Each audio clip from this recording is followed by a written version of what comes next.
Hello and welcome to RECENTERED, episode 25, your randomly scheduled VR podcast. I'm your host this week, Rog, and with me as always we've got Lee and Gary. Gary, how you been doing? I'm okay, yeah, pretty good. Just been away, not played too much VR because I've been away with work for a few days last week as well. But I've played a little bit the DPVR E4, which I got sent. I did a review for that on the channel as well. But yeah, I mean, pretty much Quest 2 with DisplayPort connection. That's all it really is, without any standalone capability. So there's not a lot to really say on it. I think it's a good, solid headset.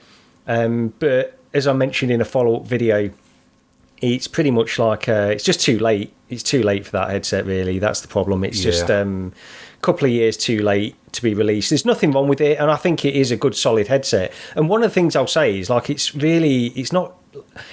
like flawless in terms of like jank and so. There's no jank with it. It's really easy to get in and out. The software's really light. There's not, there's a few settings in there, but there's not a lot you have to mess around with. So yeah, I think it's a good headset, but the specs are just not there for now, especially with the Quest 3 coming out soon. Yeah, it's a shame. Like you say, it's too little, too late, isn't it? It's Yeah. If they could have brought it out sort of around the time that the Rift was being killed, the Rift S was being killed off, you'd have had that sort of market there for people who still wanted maybe like a sort of a decent wired headset, but. Yeah, and that's actually because, I don't know if you guys remember, I picked up a Rift S not that long ago, just because I wanted that kind of experience where it was a native DisplayPort connection, and this would have been the better option to do that. But yeah, I can't see many people jumping into this now, unfortunately. But like I say, because it is a pretty good, solid headset, I think the next one, if they bring out an E5 and it's got pancake lenses and, a better display and things like that, I think it could be one to keep an eye on. But yeah, it's when they're all around about the same price point as the Quest 3, though. That's what they're fighting against. Even though it's a dedicated, like you say, PC VR headset, you're just going to be competing against the Quest 3 because it can do both, albeit not DisplayPort, but that's the thing they've got to compete with, really. Yeah, absolutely. Yeah. And yeah, so the other thing, just quickly as well, I wanted to mention this actually. So I've been reading or listening to Doom Guy, the John Romero autobiography as well. So I got this on Audible. And so I don't know, have you guys read Masters of Doom? I've got a copy. I've got a hardback copy somewhere, and I've still not got around to reading it. It's only recently I've actually picked it up because I've never read it before. It's one of the best like gaming biography books. That is, it's absolutely fantastic. One of the best ones I've ever read. This one, obviously, it's based on there's a lot of similarities with this book but it's sort of, because it's John Romero's perspective, and the audiobook is actually narrated by him as well. It's well worth reading this or listening to it, the audiobook version, because it takes Masters of Doom, tells basically the same story. It does go to show how much they got right. I think they had cooperation with John Romero when they wrote that anyway. But this gives a slightly different perspective and sets the record straight in certain areas as well, because you always had this impression that John Carmack and John Romero were always at each other's throats a little bit. After the very early days, they were sort of annoyed with one another all the time, and that's not the case. But it was came to a head really during the development of Quake, where their sort of relationship broke down. But yeah, really interesting read anyway. Both, I mean, this book, Doom Guy and Masters of Doom, both really good. Nice. I will get round to it at some point, along with so much other stuff. But yeah, we're also obviously joined by the supreme master of the pocket dial, Lee. How are you doing? Yeah, I'm good. Not doing too bad, thanks. We had a bit of difficulty trying to get together for the last couple of weeks, so just we all apologise for that. It's either one person or another person, mostly me, but finally we've got together now, and yeah, it's been an interesting couple of weeks in the VR world for me, at least, as I now have no Quest 2, no Pico 4, and have a PSVR 2. So there you go. Yeah, I mean, it's like it's shocking how it's like PS5 1 week, PSVR 2 the next. It's we'll get. Well, it's like, I don't know whether I was having some sort of VR existential crisis type thing, but I was like, I'm not too keen on standalone. I think I've made that quite clear. Some standalone games are okay, that I've enjoyed, like Hubris recently, Another Fisherman's Tale, things like that. But then I've been using the Pico 4 for PC VR, and how much Half-Life Alyx can I play? How much Lone Echo can I play from 6 years ago? I'm still waiting for more PC VR games. That's what's really getting me down. And because I think the next closest thing I can get to PC VR games is the PSVR 2. So that's why I've gone for that now. I still would like to get a Quest 3, but that's on the back burner for now. So unfortunately, I won't be able to pick one up at release unless Meta's listening and want to send me one. But so I've to say that I've not really been much in the PSVR 2 just to set it up. I do like the eye tracking. There is some. I do get some chromatic aberration. I don't know what you're like, Rog, on some of the when you first set it up. The white letters, I can see some purple tinge into that. There is slight mirror as there is in all of them by accounts of it. But I've had a bit of go in a few games we'll probably talk about later on, and I'm quite enjoying it. Nice. Well, before we do get more deeply into the stuff, there's a couple of things we want to mention. First off, the winners of the Room VR competition, we had a couple of keys which were given to us by the developers for the room, and we've got a couple of winners here. We've got... you have to pick the awkward name once. LSM and Bisa Productions. We'll get in touch with you somehow and get those keys sent out to you. And I say apologies again for taking so long on this. But we are recording a week later than we're supposed to, which is mainly my fault, in all honesty, because I just had a really bad weekend last weekend and I just wasn't up to it. But it was all of us, to be fair. Let's be honest. We've all had to delay. It was. I triggered it, and then just life. Couldn't do Sunday, and then life got in the way for everybody else at various points. So But we'll get those keys sent out anyway. Yeah, so congrats on winning that. And I did try to steal a key for myself, but Gary wouldn't let me. So enjoy the game, guys, and let us know what you think. Yep, absolutely. The other thing we want to mention, a month from today, on Saturday the 23rd of September, there is one of the sort of larger events. I say larger because it's a small venue. Events at the Retro Computer Museum in Leicester, which, if you've listened to this before, we regularly go to at least try and meet up once a year anyway at one of the events they do. This one is for charity.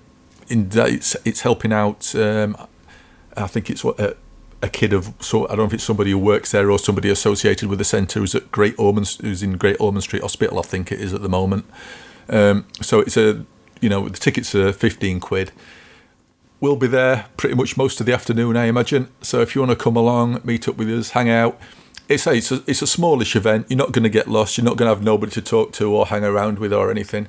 Get to play on some retro VR, as well as a load of old retro systems from bygone days. So come and meet up with us. It's a really good, nice afternoon, and you never know you're going to run into as well. We've met all sorts of people from sort of from the past sort of retro gaming scene. So come along, say hello, have a pint.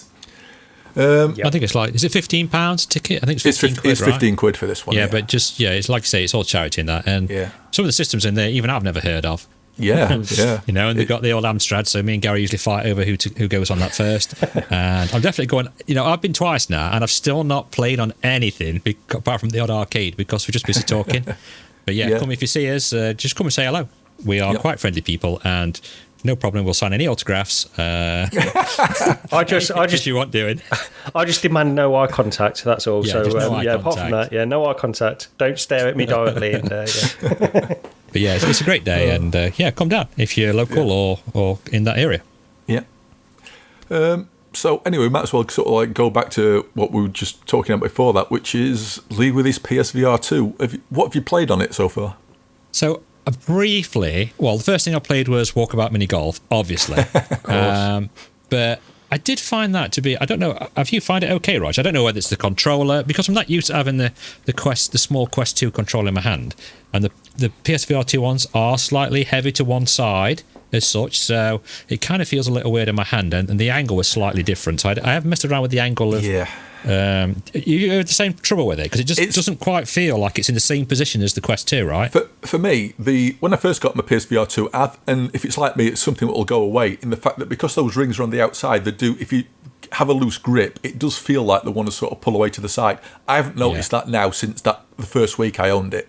That first week, it felt weird, but since then that's gone away, so that's a non-issue for me. Yeah. But with Walkabout, what I do find is because the sort of like the touch controls are really small, when you sort of go to, so I sort of like hold it sort of two-handed when I'm putting, put one hand just sort of on my wrist above my other hand, just sort of emulate grabbing the club. With the PSVR 2 controllers, the tracking ring and everything, it just makes it a little bit more awkward. It's not a problem, but you do notice it compared to a touch controller, definitely. Yeah, I think it's definitely more easier to play with the Quest 2. But like I say, probably just me getting used to it. I jumped into that, did a round of Atlantis. I think I got like -6. So, yeah, I still suck at that. It makes no difference what headset I'm using. Then I jumped into Red Matter 2 for 20 minutes just to see what that line is. It's just so good, right? Isn't it? It's amazing, isn't it? I think someone put something out on Reddit. I might have sent you the picture, Gary. I'm sorry if I've not actually sent it for you to put on the podcast. It was like someone had took like a screen grab or something, hadn't they, of all the resolutions of the various games for PSVR 2. They used some sort of method that Digital Foundry came up with at one point to sort of pixel count the resolutions for stuff. Yeah. I was going to put that on there. I totally forgot as well. And that's what. Yeah, you did. You sent that. I didn't put it in the OBS, to be honest, before. But yeah, that was interesting. See all those different resolutions. Yeah. So yeah, Red Matter is king. Yeah, definitely. It's like 100% of the resolution, right, at 4K and all the pixels. So this is the thing as well. Yeah, because when I saw it, I thought they're not thinking about this here because the maximum you can capture an image on the social screen is 4K. So if the game is actually even running above that, you've no way of telling because you can't get a larger screen capture to count. Well, did you see the follow-up from one of the devs? Yes, I was about to say. Is that what, go on, I was scrolling through and they actually addressed that exact point. Yeah. Oh, really? Did they? Is that what they said? The same thing. So if you're seeing something what says 100%, it could be in fact it's even running higher than that. But yeah, I think if you get up to that 100% mark, you're not going to complain. Basically, that dev was saying where they are using that foveated rendering, they're running at almost at 200% resolution in that central area.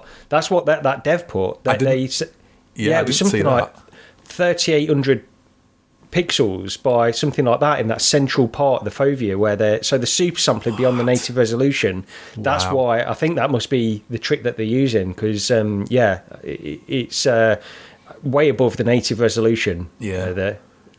But yeah, it's interesting stuff, and like you say, I mean, you've spoke about Red Matter 2 loads, Rog, on the PSVR 2. So I'm looking forward when I eventually do get a PSVR 2. That's one of the ones I'm looking forward to. But when you look at those other numbers, are the other games, and we'll talk about No Man's Sky later because it has had this update, but that was running at 26% resolution on the previous. I mean, that is ridiculous. It was the lowest one, right? I think that was the lowest one on there. Yeah. 560 vertical pixels is what they were running at, which explains why it looks so blurry and so bad. Yeah.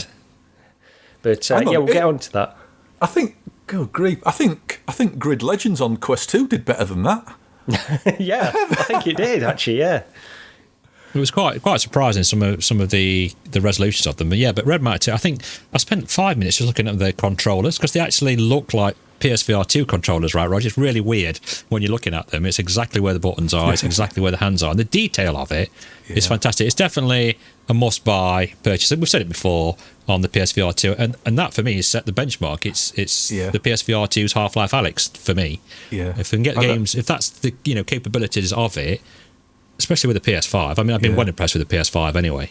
I mean, we've said it. Yeah, we've said it before, and it's just repeating ourselves, but it's worth saying again that the headset is capable. It's the PS5 in places that can hold it back, unless you obviously get it in the hands of the developers, like for Red Matter 2.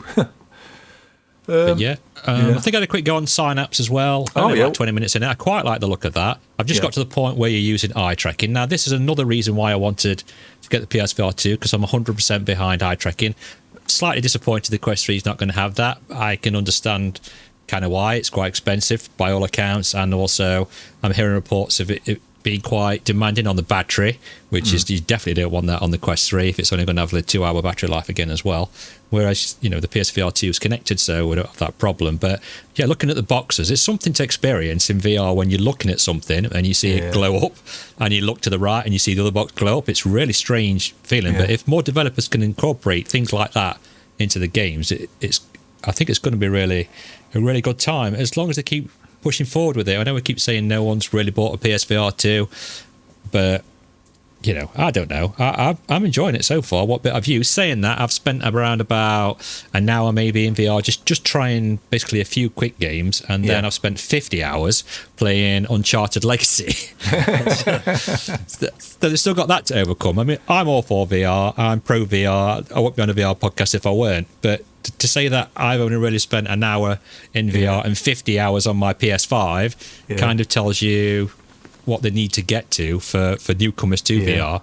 Yeah, it's just the scope of the games, isn't it? That's the problem. Yeah. And it's that chicken and egg situation again. We want these big, a lot of scope in the VR games just as much as in the flat games, but the player base just isn't there to justify the investment. And hopefully, he'll carry on. And I don't know. I still feel like overall it's heading in the right direction. It's just slower. I think that's the main thing. It's just slower than we all maybe expected. I don't know. Yeah. But you see, for me, it's because they've. I mean, I don't know. It's like I'm PC VR. So for me to keep saying, I've sold my headset I really use for PC VR, because you look at Lone Echo. I mean, look at that game you were playing, Gary. They're 6-7 years old. Because we've got no other games like them to play. Yeah. And the developers aren't bringing games out no more because Meta's killed it off by wanting standalone. So this is why people are complaining about the quality of albeit Red Matter 2, complaining about the quality of the games. They're very Wii U-like and they're not very good. But this is why I've gone PSVR 2 to try and get that little bit of PCVR fix for me. I just hope that Sony. This is the thing. It's not like there's no games on PSVR 2. There's loads of games. I mean, the actual library is ridiculously big when you look at it. The problem is that I don't see any commitment from Sony, and that's the problem.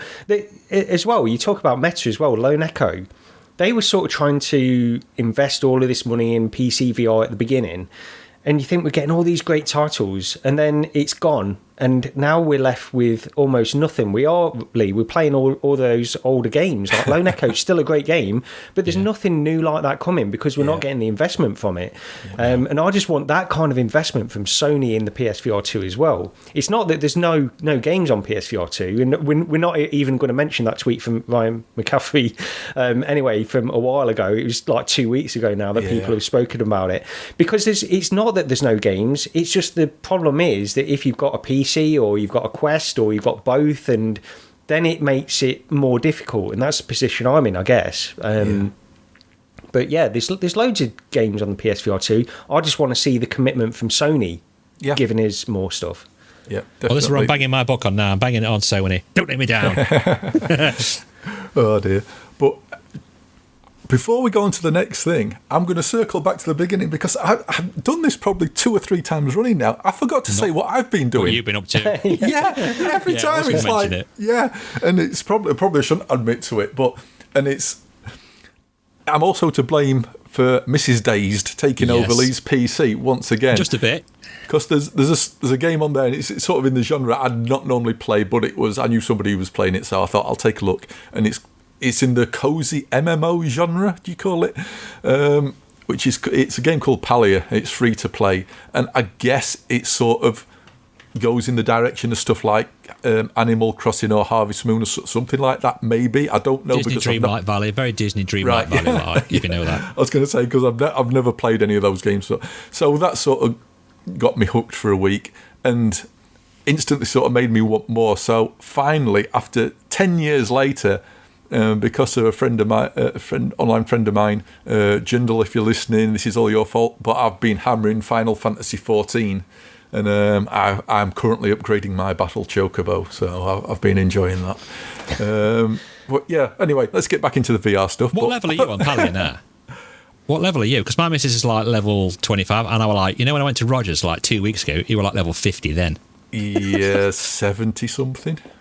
So, Mrs. Dazed, I will replay this bit for you so you can hear exactly what level Rogers.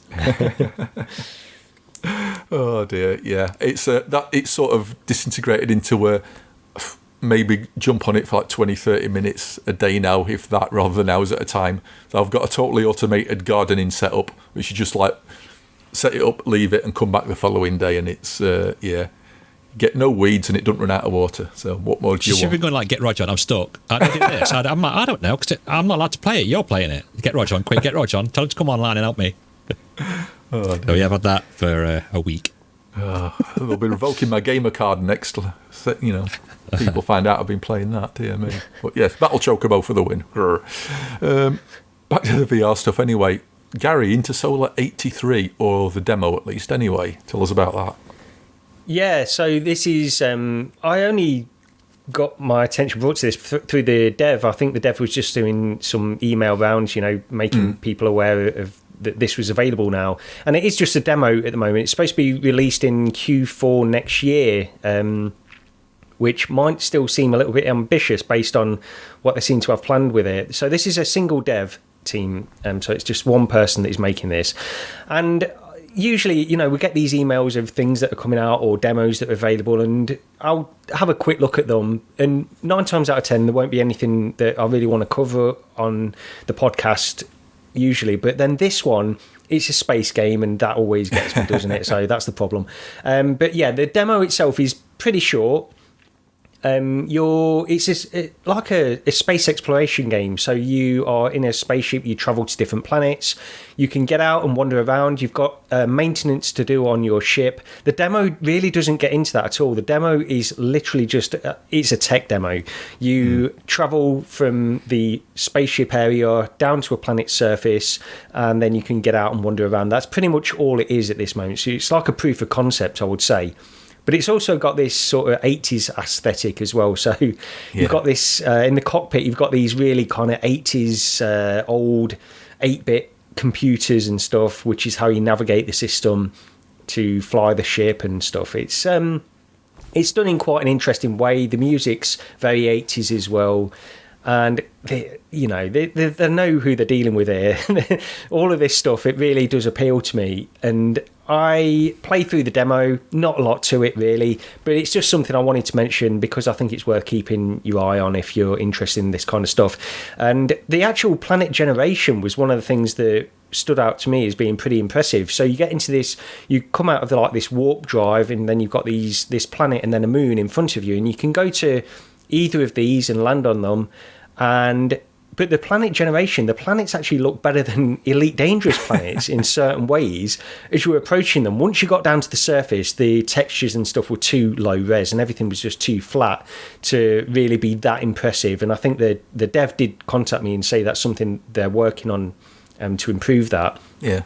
But yeah, it's one to keep an eye on. I don't know what it's going to be. It's going to be this kind of thing where you're maintaining your ship, you're doing these missions on the planet surfaces, I presume gathering resources and the usual stuff, I would imagine. But the fact is that I don't think we get enough of this type of game that is done really well anyway, so it's just worth keeping an eye on, I would say. Yeah, I did like the loading screen there. Sorry, Rog. It looked like a Spectrum loading screen when it was loading.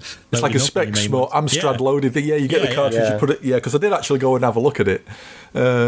You put the cartridge in for your navigation computer, and it's got the loading bars and the screechy loading noise as well. So that sort of that grabbed my attention. I hope it really plays into the whole retro side of this. But yeah, I was impressed. I mean, yes, there's not a lot to do, like you say, you fly down, land on the planet. But I played it over Airlink, and it was it's flawless. It was absolutely flawless. So yeah, it's. Like I say, the background music, it's sort of more ambient music, background sound, but I think there was something about it. I don't know why. And like I say, it's small single dev, but I sort of liked it for some reason. I think it was just that loading screen. You know, Yeah. It was just like that sold me on it straight away. I think it's more just something just to keep your eye on. Yeah. It could come to nothing, or it could be Yeah. actually quite good. Yeah, we'll see where it goes. Yeah, definitely. Okay, so next up, Green Hell VR, and if you've been sort of on watching all the VR videos, or been on the Discord, on Reddit, and everything, this one's caused a bit of a kerfuffle, shall we say? This is basically initially this is a first impression. I've had about an hour and a half on it. There's been arguments, shall we say, is the easiest way of putting it. This is right. It's a port of the Quest version by all accounts. I did try playing the Quest version when it first came out. And you know my opinion on it, Gary, because I think I had a bit of a go at you for yeah. He attacked me. I mean, it was online bullying, is what. No, I mean, yeah. Go on, you go ahead, because I actually quite like the Quest version, but I can understand your complaints with it as well. This is it. I think it was Virtual Strangers. They were going about how good the Quest version ran and everything. I'm like, no, it was terrible. It reprojected to hell. It was awful. I refunded it. I just couldn't play it in the state it was on Quest. So this is basically a Quest port. There's something there that I wanted to keep playing, but for a few reasons I couldn't. First off, visually it's not sharp enough. There's no denying it. There's sometimes I'd throw something on the ground. I think it was like the dried leaves or something. Bits of bark or something, throw them on the ground. It just blurs in. It's just not sharp enough. At the same time, it wasn't like as bad as say when No Man's Sky first came out, which we'll get onto it later. It wasn't bad enough that it was offensive to my eyes, shall we say, but it wasn't good enough either. Another thing with it, and this is a big thing, and I think it caused me an issue playing it, is the smooth turn. Even on the highest setting, it's too slow. I knew it was too slow to start with, but I thought I'll stick with it anyway. And I'm blaming Green Hill for not being able to record last Saturday, because I'm sure it was this that actually ended up making me feel a bit ill and not getting a good night's sleep in the first place. But yeah, I was playing it. I said.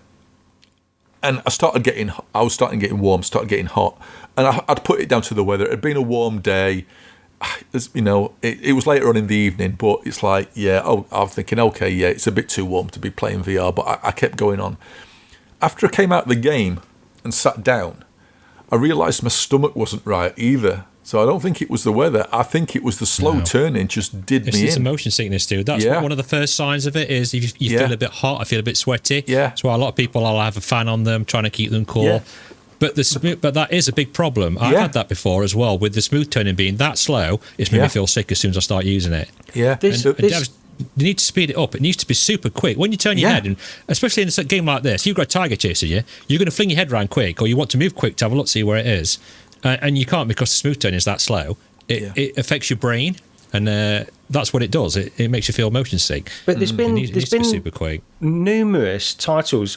I think people are complaining about the slow turn in Firewall as well at the minute. And then you had Call of the Mountain, which was really slow as well. Yeah, that was another one. And I'm wondering if it's some kind of guideline from Sony to reduce motion sickness, to force them into like the default as being it makes slow. It worse. It's got to be quicker to stop the motion sickness. I know, but that's the thing. It's almost like, because it's bizarre that we're getting this so much on PSVR2 titles at the moment. Yeah, but I mean, I didn't play that much either. But Resident Evil 8, I'm sure that was fine. I don't think there was any issue in the smooth turning on that. Yeah, that was fine on that. Yeah, speed wise. Green Hell VR. There's not much I can say apart from I got so far into it and then I got poisoned and I was absolutely clueless as to what I was supposed to be doing. It felt like, I know this is a game where you have to figure things out, but I was looking through like the book you get, and there's when you're crafting things, it'll list stuff you need. That's fine. But then I was I'm thinking, how do I cure this poison or whatever? I'm looking through and there's icons pointing to something else. I'm thinking, what does that mean? And I just ended up dying because I just didn't know what to do. So I don't know whether I missed something or whether I'd skipped a tutorial or what, but I was absolutely clueless to know where to begin to solve the problem I had.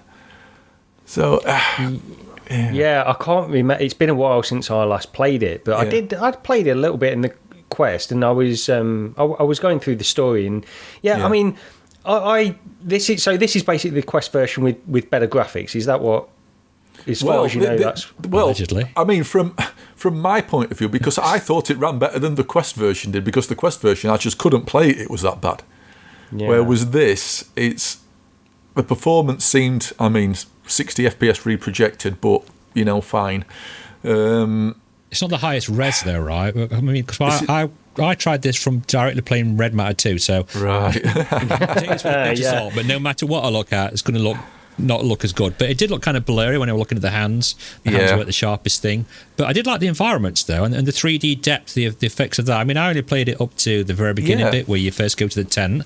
I was quite impressed with that, how it looked, but I've not played any more of the game-wise, so I can't give any impressions on that. Yeah, this is the thing. I think it seems weird that I think I sort of liked it more than a lot of the sort of PSVR sort of focus crowd.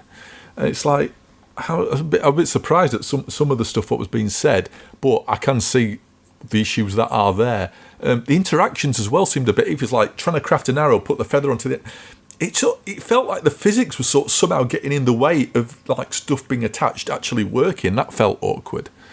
It's sort of annoying because I did sort of want to carry on playing it, because I'm not normally the biggest survival sort of game fan, but I think this is more of a linear guided experience, isn't it? You sort of, it takes you the Quest version anyway. It takes you through the story, so that probably appeals to me a bit more. But the developers are working on the patch. Apparently, they've taken all the feedback what everybody's been hammering them with, and they will be working on it. So it's not something I'd play at the moment, but it's something if they can sort, especially the resolution. If they can sort it out, I'm sort of tempted. I am interested in going back to it, which is something I didn't expect to. I didn't expect to be that bothered, but I do sort of want to play it, but not in the state it's in. Is this running with foveated rendering at all?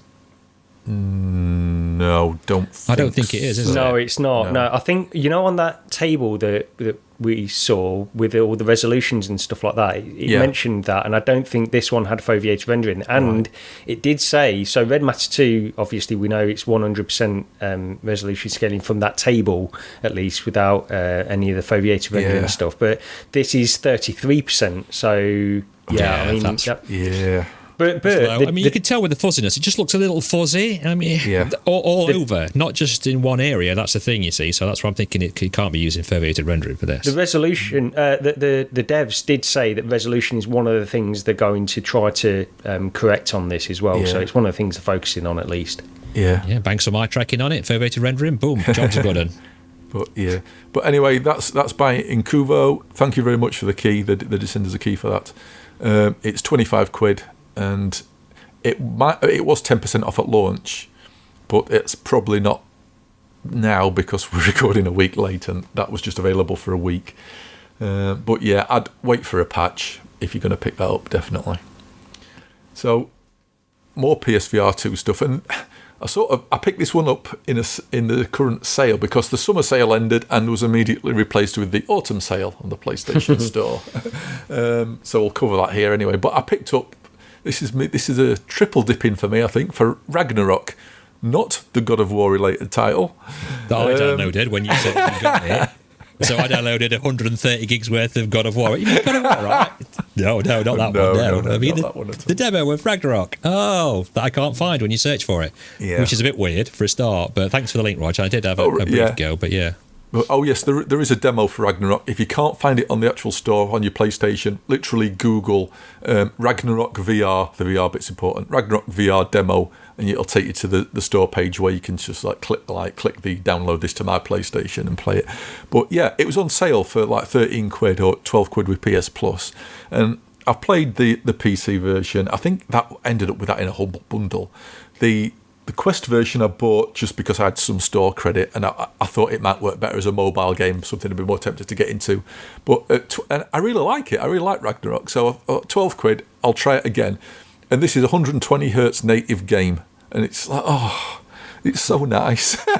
But yeah, it's a rhythm and drum game. You're on a Viking longship beating the drums out to the is it Norwegian, Scandinavian rock music, whatever it is. I don't know. Forgive me if I'm wrong on that. Me and music, it's a strange relationship.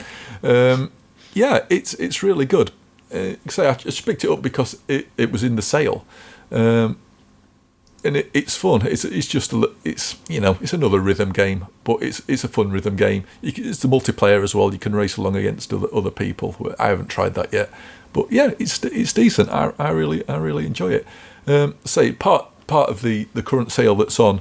There's a few other PSVR2 games on there. A few I noted: Kayak VR, Pavlov, Ridmatter 2, Swordsman, Synth Riders, Fantavision, which if you've never picked up before, you've ummed and ahed, it's sort of a guilty pleasure of mine. It's not one I can really recommend, is Fantavision, but it's currently £11.19p. So if you've ever thought about it, maybe, there you go. And then Walking Dead Retribution is 23 quid as well. So there's a few decent games on sale at the minute.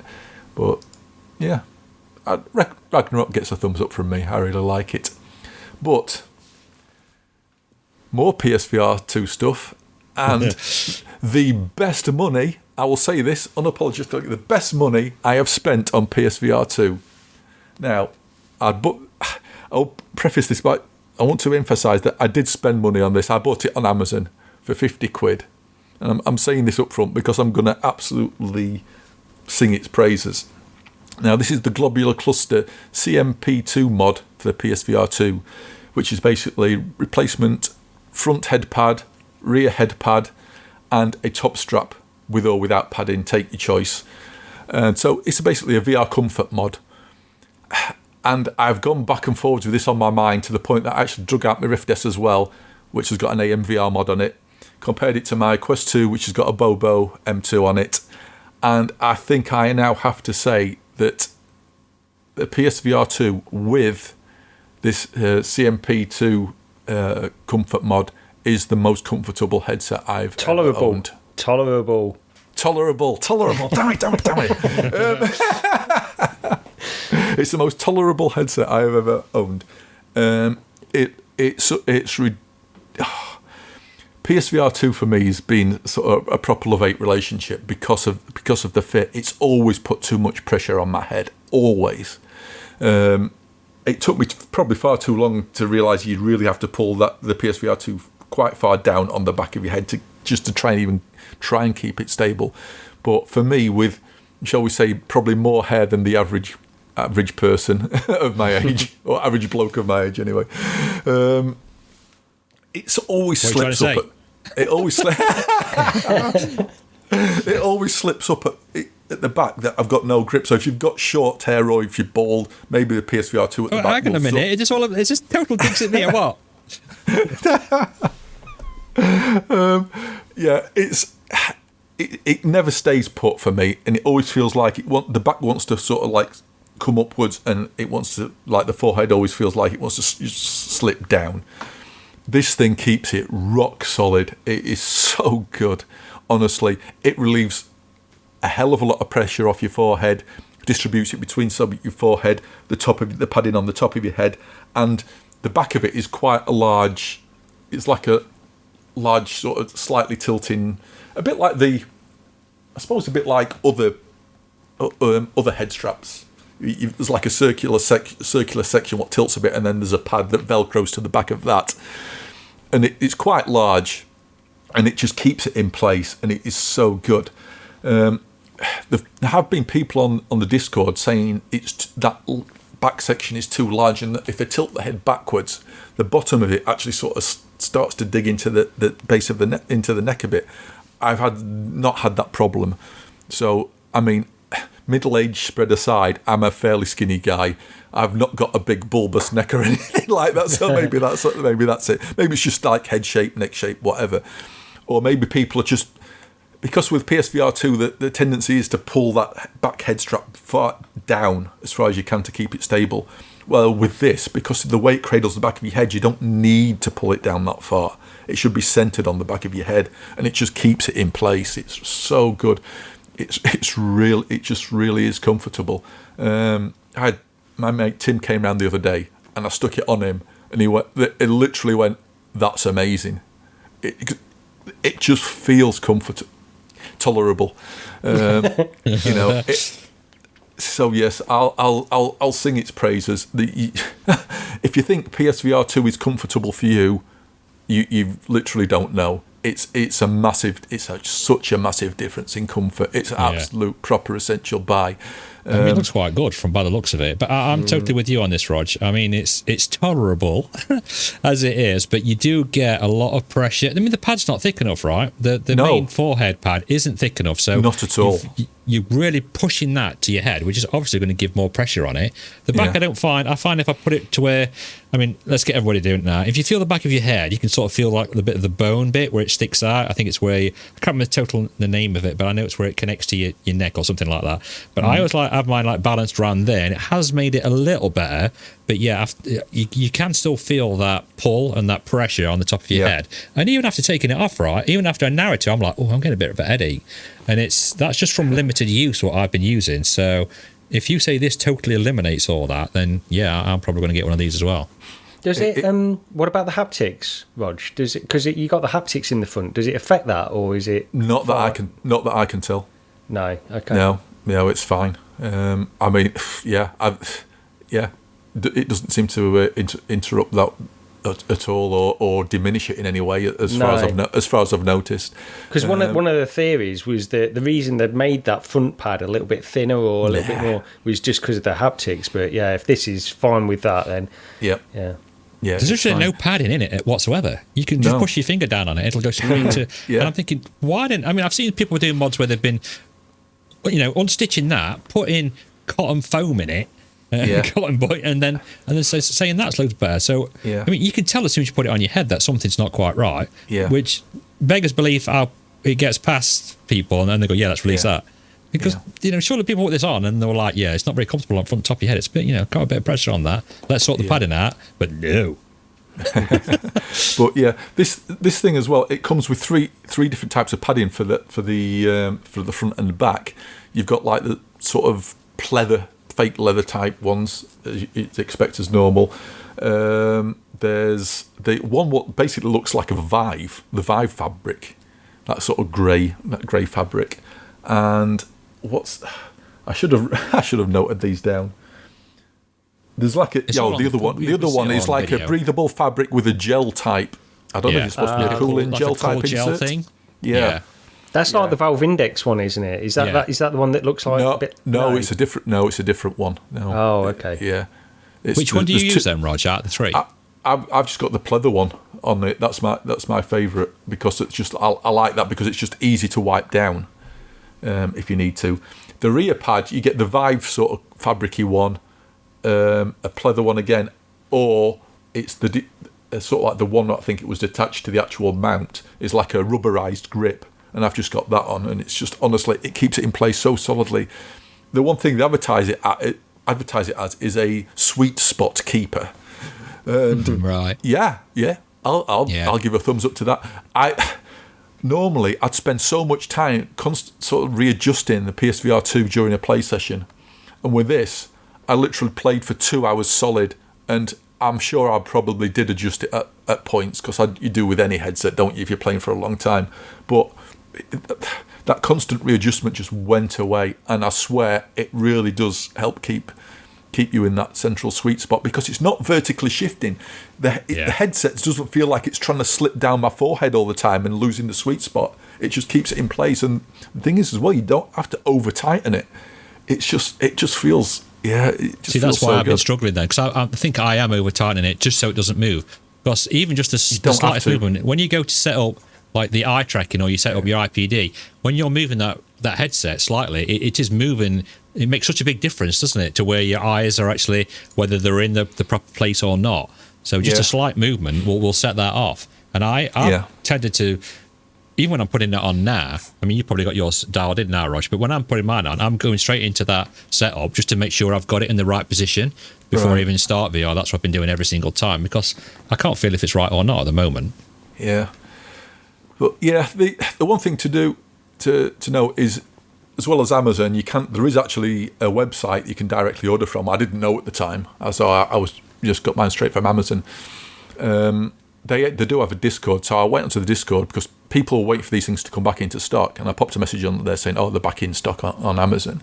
And a guy called John, who works at Globular Cluster, he sent me a message saying, Hi, I'm John from Globular Cluster. Can I have your order number? Because anybody on the Discord, we're trying to make sure they get sort of like priority shipping. And so this thing did end up turning a week or two earlier than the initial estimate, because they do seem to ship from China. So yeah, I sent him the info, and it turned up a lot quicker than I thought it was going to. And I sent him a message back saying, "No, we're going to be talking. We're on a podcast. I'm going to be talking about it." So he sent me a reply after that, because of the feedback they've had from people, like I say, about the back section. He said, I got some feedback from several users who wanted a height adjustable rear pad adapter, and I'm working on that as a patch fix for those needed. As for the forehead adapter, I'm perfecting it as well to make it lighter and clip on more securely. I didn't have any problems clipping it on securely. It seems to be on there solidly, so maybe some people have had a problem. And he says those things will be released as a version 2. But the thing is, all version 1 users will be eligible for a free upgrade for the updated parts. So how's that for, great customer service as well. If you've got the V1, you get an update. You get the updated parts when the V2 is ready as well. You can't complain at that, can you, really? No. And also, I'm just looking at the amount of stuff that you get in this as well with the rear pad. It's pretty bulky stuff. And because initially you sent this like a couple of weeks ago, didn't you, saying you'd ordered this and it was 50 quid, and I'm thinking that is expensive. But then you look at this, and then if you've had this experience, then maybe it's that seems perfectly fine. When you compare it to other accessories, it seems more than fine, really, for what they're giving here. See what you're doing here, Rog, is now you're just increasing the cost of me getting a PSVR2, because I know I'm going to have to get this as well now. Yeah. But the thing is, this thing has turned my PSVR2 into something like, I want to play that game, but I don't want to put the headset on. Yeah. I actually want to use that headset because it's the most comfortable one I've got. Yeah. And, like I say, 50 quid or $50, but obviously, but that includes shipping and VAT and everything as well. That's the price you pay. As Steve mentioned on the Rendered Reality Discord, that he'd had some of their stuff, some Globular Cluster stuff in the past. I don't know whether it was for the Quest, I can't remember what he said now, but his comment on them was they're a company where they do good products, but they're not cheap, but they're not overpriced. So and I'd say that seems to be a fair comment. Just to reiterate, we didn't. This isn't sponsored. Rog didn't get it for free or anything like that. Yeah. It's just. But they sent me one to try. I'm quite open to that. Yeah, but this is the thing. It's I think these are brilliant things to have. It annoys me that they're not like it when they're shipped. You look at the Quest 2, how much money you have to spend to get that comfortable, and we want every single headset we've got. Oh God, and people some people aren't prepared to. They don't want to spend another 50 quid. They don't want to spend 70 quid on a Bobo just so they can get comfort that they should get. After something they buy straight away. And I know it sounds like I'm poo-pooing things and I'm moaning. And I think that what we can see now on screen looks fantastic and will definitely help me in the pressure on it. But it irks me a little bit. Yeah, this really does just it does what it says. It seems a bit hyperbole when you look at what they're advertising it as. But it's great. But send me one. So there's just a couple of bits on the sort of news from the past couple of weeks. Polyarc finally bringing out their new game. They've announced the name of it, Glassbreakers, Champions of Moss, a competitive multiplayer game. There's going to be a showcase for this on the 29th, so just in a few days from now. there's been a lot of speculation about price or lack of price or what it'll cost and etc.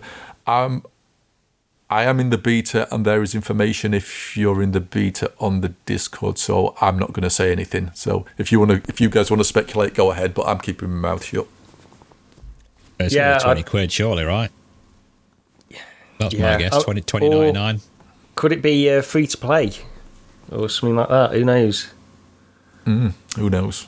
I don't know. I just think that they need to get people into this kind of stuff, and it makes sense that it could be free to play. It just seems like a good candidate to be that, but I don't know. You sent because you can do like a recommended person or something like that for the beta. Yeah, I've not received any update on that, so I'm still not in there. But I'll, if they send me access to the beta to give it a try at some point, then I'd like to give it a try. Yeah.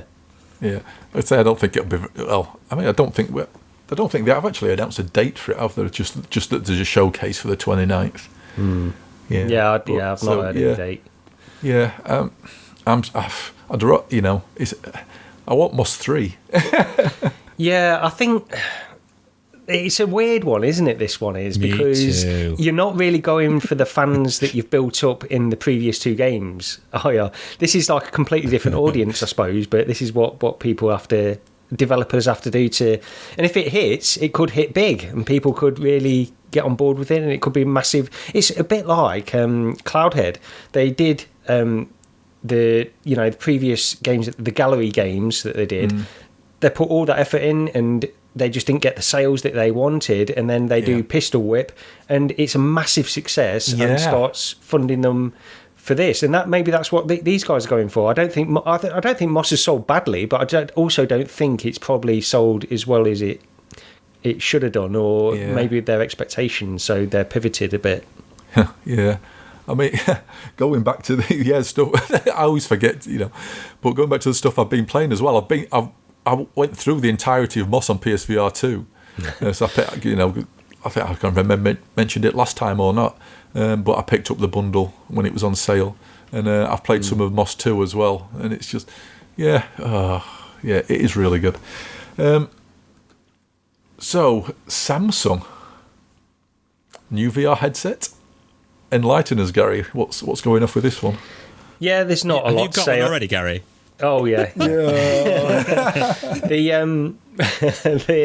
So this was a leak. It was from some Chinese outlet, VR2. They just managed to get hold of some images of this headset, and it's Samsung. We've heard about them developing some VR headset for a long time. They've done previous VR headsets in the past anyway, and this is like a standalone. Well, initially I would have said competitor to the Quest, but it seems like, based on rumours, they delayed this after the Apple Vision Pro announcement in order to refine it a little bit and bring it more in line with that.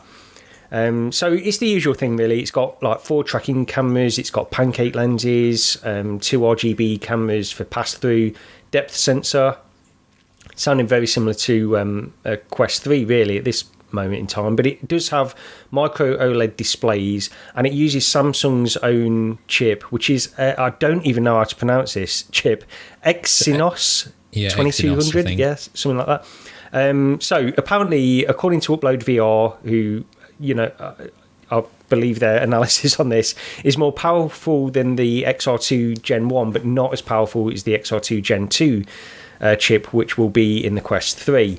And this is another headset, actually, which is focusing on hand tracking and eye tracking for interaction rather than motion controllers. And it's rumoured to be around $1,000 to $2,000. So, yeah, I mean, this is like, it's more, I guess it's more like an Apple Vision Pro competitor than a Quest 3 competitor, all things considered. Yeah. Not a lot to say. We don't know enough. Who's going to buy it? Well, yeah, I mean, I don't know. I don't know. It's a good question. I'm not on a big downer, all right, this episode, I swear. But when you say it's like $1,000 to $2,000, and they're trying to compete really with the Apple as well, and it sounds basically it's just, apart from the OLEDs, and perhaps the cameras are slightly better if they're really going to get that eye tracking and hand tracking on. I don't really see much difference between a Quest 3. Maybe that's just me. I mean, it's going to be better with that with the micro OLED displays, obviously, but between 1,000 and 2,000, I don't know of many people that would buy that over a Quest 3 if that's what they look at. The general consumer. They've got to be trying to aim it more at enterprise. Yeah. At that cost. Like your average gamer is just not going to be interested. I think, they're not. No. I mean, and a lot of this stuff, it feels a bit like, because we see this, and even the Apple Vision Pro, you do wonder who's actually going to buy that, really, for that price. For what it can, and for what it can do. And this, it's almost like they're trying to force, because really when you look at the functionality of this stuff, and this is the argument I have about all of these like AR glasses and things like that, eventually nobody wants to wear glasses, nobody wants to wear a big VR headset, but if the functionality is good enough to make the fact that you're wearing that enough that you don't care, then that's great. The problem is, at this moment in time, all of these companies, I feel like they're trying to push this tech onto people too early. I want all of this functionality this headset has. I want it, but without the hassle of having to wear a big brick on my face. And that's the problem. And the technology is just not there yet. So you do wonder who is going to pick this up, and maybe they know that, look, not many people are going to pick this up. It's proof of concept. It's getting this kind of technology in the hands of people and normalising it to the point where eventually where they do get down to the form factors that people do want to wear, they understand what it can do and they want that. They don't necessarily want this. They want what it's going to be in 10 years' time or even longer. Well, that's the thing. Whoever gets that sorted out is going to be the winner, right? At the end of the day. Yeah. And that's what we do want more. I know I've just poo-pooed it and just said who's going to buy it, but we want more companies doing this. So there's more people. They're trying to get this technology down into a smaller form factor and to get it better for everybody. That's what that's what we all want, right? And I think whoever does that first. I mean, the big screen beyonds are kind of looking really good. If they can get something like that, even better, then who knows? Yeah.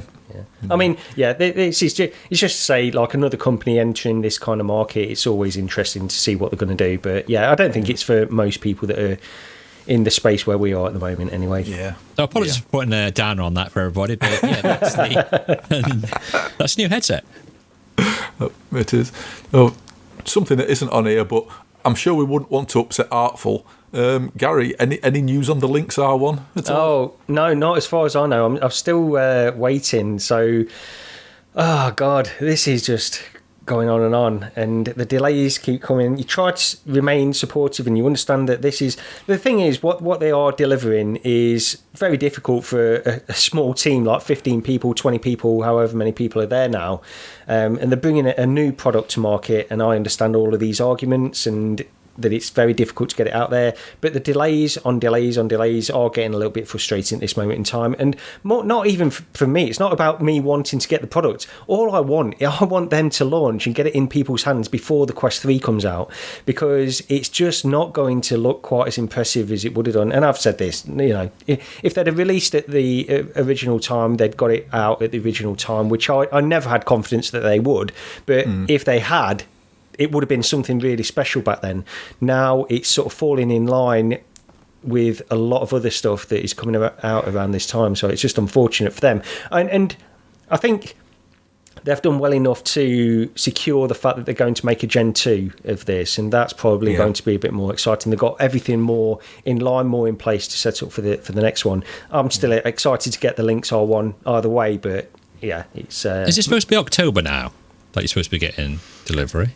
Well, the last one allegedly. I heard was still August. It's not going to happen, obviously. So, it might be October now. I think he's got an update actually next week. There's another video that is scheduled for an update next week. So, I wouldn't be surprised October. It's such an unfortunate situation now because it's going to be going head-to-head AR-wise with the Quest 3. And that's all it's going to get compared against. And while I don't think... it's going to be... I think it could hold its own in some ways. The problem is the resolution of the displays that they're using now is just... It's a problem. Because what they tried to do is, with this pass-through, they've got 2 of these RGB direct pass-through cameras. They've worked with Qualcomm directly in order to get the pipeline, so there's hardly any latency between the camera feed and the display. So I think it can hold its own in some respects, but the resolution of the display is going to be lower than the Quest 3 now. And so it's tough, but I think it's more a case of them getting a product out there and then focusing on the next one where they can possibly compete a bit better, maybe. I don't know. Yeah. Oh, well, I was really hoping you'd have it, in time for the Retro Computer Museum meetup, but it's not probably looking great, not. is it? No, probably not going to happen. No. Anyway, let's move on to we've got a topic of the show, because everybody, we are 1 year old. Yes, pretty much almost, to the week, I think, at least. Happy birthday to you guys. So despite this being episode 25, if you've not watched the earlier ones, this is actually our 26th episode, because we did actually do an episode 0 to see if it'd actually work or not, and we ended up putting that out anyway. We thought we'd just go back over the past year and just pick out a few games each, which, some of our favourites, really. I'm not saying these are absolutely the best games. It's not a list of the top 10 games or anything like that. It's just personal favourites. So I'm first on the list here, so I'll take it away with Ghost Signal, which was an absolute surprise for me. I wasn't expecting very much with this one, just because I didn't think I'd like the style of game. And it's still one of my favourite Quest 2 games of the year. It's basically it's not an RTS. You control a ship going from sector to sector, and you control it real time. It's not like a point and actually it sort of is a point and click, point and drag, click and drag. You get your ship and you set waypoints. So but it's all real time. And you fire weapons in real time and everything. Because I was expecting some sort of, I don't know what I was expecting, something a bit more RTS style, where you'd have controls, groups of ships and things, but it isn't. It's just this one ship you focus on. You go from sector to sector, and there's a storyline in there, and you're trying to find out where this mysterious signal's coming from. And it's so good. It had an update not too long back. I dropped back in it again. There's like 3 different ships now you've got a choice of. It's really good, and I think it might actually even be on sale. It keeps going on sale for like $11.99 or something like that, and it's just so worth it, even if it doesn't look like it might not normally be your type of game. It was just I had such a good time with it. Did you guys both play this one? I really can't remember. Yeah, I did. I agree with you. I think it's a great game, really, and really polished, and it's addictive as well, because it's sort of a roguelike, isn't it? Or a roguelite, I guess, because you get upgrades and stuff like that from different runs, and you can progress through. The only argument I had against it at the time when it first came out was the fact that you couldn't just pause your progress. If you're halfway through a run and you need to get out the headset, you can't pause it. I don't mean like a save or anything like that. Just to pause your progress, jump back in the game, and pick up where you left off for a one-time chance to carry on. That's the only thing, really, because otherwise you've got to set aside a minimum. The patch that in. Oh, did they? Okay. Yes. That's good then. Yes. So that was the only argument I had against it at the time when this first came out. So if they've solved that, then perfect. I really do enjoy this one. It's really good. Like I say, any run through it takes anywhere, I'd say, from maybe 45 minutes to an hour, depending on because the sectors are sort of like randomised. Okay. If you need to stop, you get to the end of the sector. I think you can pause it, save at the end of any sector. Oh, perfect. Just turn it off and then resume. But absolutely it's a great pretty looking game as well. I mean, you bought this for me, Raj, so thank you very much for that. And I did play bits of it, but like at the time, with my Fire and stuff, my brain's not quick enough to do like 2 or 3 things at once, to move the ship out of the way and fire and do a few things at the same time. But I do. I mean, the actual immersive wise, the rocks and the distances where they are in space where you are, it's pretty cool. I mean, I was like playing on my chair, so I could like spin around 360, and it looked quite good like that. Yeah. great game. Definite contender for me for sort of like a Quest game of the year. In all honesty, it's just it just works really well. Second on my list, Red Matter 2. And I think it's probably on my list first because I picked it first. Yes. And, we've gone over it countless times. We know how good it is. The PSVR2 version is fantastic. After trying it on that Pimax, I thought the Pimax one was. It did look so good because there's an extra layer of clarity there. But after I got back home and stuck the PSVR2 version on, I was like. I'd genuinely forgotten how good the PSVR2 version does look. It really is so good. And again, graphical showcase. I don't think we need to dwell on it much longer. It's the reflections. Sort of things like reflections as well. Like when you're in the ship there, when you first go in to land on that, it's got like scratches on the side of it looks like plastic, and when you're moving your head, you're tilting it from side to side. I don't know why I'm moving in my chair side to side because nobody can see me, but you can see the reflection alters slightly, doesn't it? And where the lighting effects are, they've it's brilliant how they've managed to get all that. And to say, like you say, Roger, it looks like to go looking from the Pimax, which I agree, it did look super clear on that. But for a £500 console, how it looks on that. Yeah, it's pretty something spectacular. Yeah. They've got it to look as good as they have. Yeah, it looks great, whatever version you play. It's a graphical showcase on Quest as well. Yeah, the Pico 4 was really good too. I think they did some more enhancements on that for the Pico 4, and that was really impressive when I played that. This would have been on my list somewhere. I don't know what it would have replaced, to be honest. But this is without a doubt. It's on the Quest, and I played a bit. I think I played through it on Quest. Is that what we did originally, Rog? Did we play through this on Quest, or did we? Because I've got the PC version as well. Yeah, I can't. Which version did we play? I think it was Quest. I think I played through it on Quest. Thinking about it. It was. Yeah, it was Quest. Yeah, it was Quest. Yeah, but I think it's cross-buy, so you get the PC version as well. Yeah, great game, brilliant. It's even the depth things, like they've got the scale down like that. You can see like the little Death Star on screen, and when you go into that big box where you have to pick different corners, it looks so good. And that little monitor there where you've got it, even that's got depth to it because it's got like a grid that seems to be further inside that screen. Yeah. And when you move that side to side, you can see scratches on that as well. They've just thought of everything. What are these going to do next? What are these developers going to do? I hope they're. No, I'd rather they move on to something different and give us this kind of experience in different kind of game. Maybe I just like every developer just to hand their finished game off to them for them to optimise for every platform going. Definitely. But yeah, my third pick, another obvious one for me, Moss Book 2. Oh, it's so good. Whatever platform you play it on, whether it's PC, PSVR 2, or the Quest version, they're all good versions. The Quest version has got the odd graphical effect missing. Generally, we like the God rays and stuff, I think, in places, but it still looks great. The first game was good. The second one's better, and it's quite an emotional one as well, in a certain place at least. It's just fantastic game. I don't know what else to say. I played through Moss Book 2 on the PC version, and I think the Quest version's perfectly fine, but if you've got a decent enough PC to play it, then I would recommend just getting that.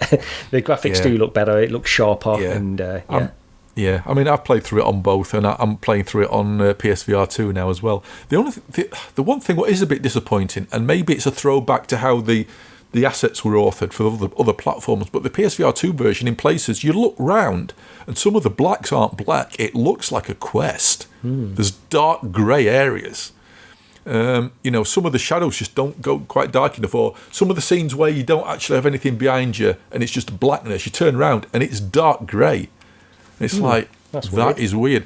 And it just made me wonder whether they'd authored it for sort of LCD screens, so could be. maybe there's a minimum level of sort of grey there to maybe counteract whatever, I don't know. But so that is a bit disappointing, because like when a scene fades out and then fades back in, it fades to black and then comes back in. But when you're actually within a scene, some of the areas where you think that should be pitch black, they aren't, which is a bit of a shame. But still an amazing game. PSVR 2 version's a great version.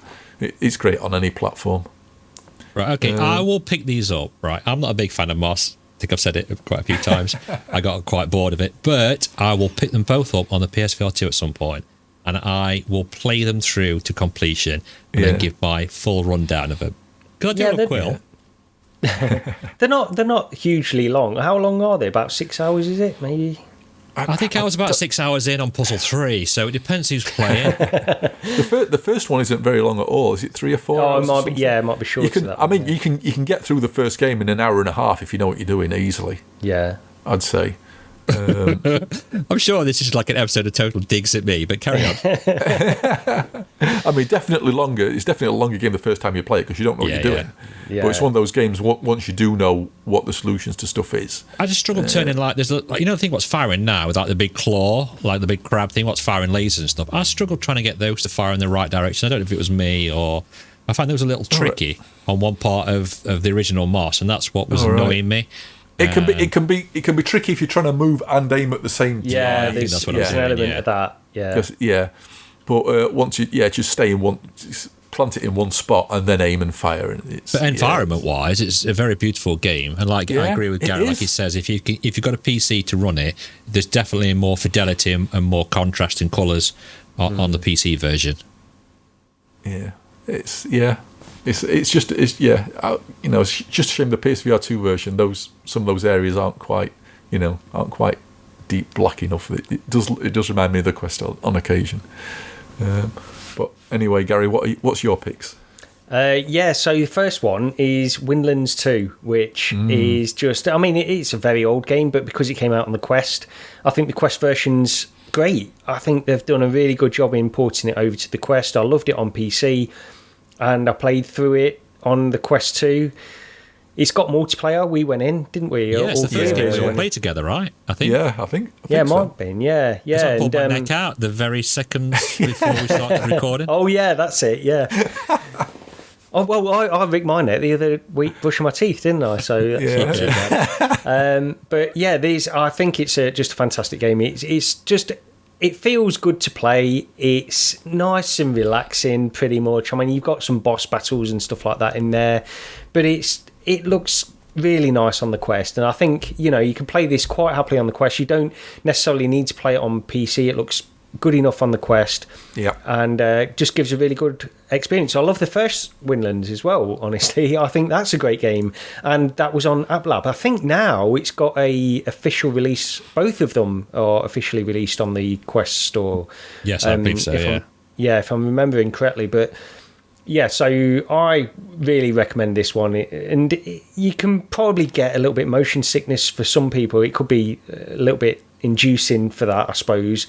I've heard that, but I think most people that play it... Yeah, I mean, I never had no issues playing with it. I mean, I'm definitely one for getting motion sick now and again, but I had no issues playing that at all. And once you get the swinging right, it feels... That sounds wrong, but once you get the swinging action right of the game, it's very satisfying to play.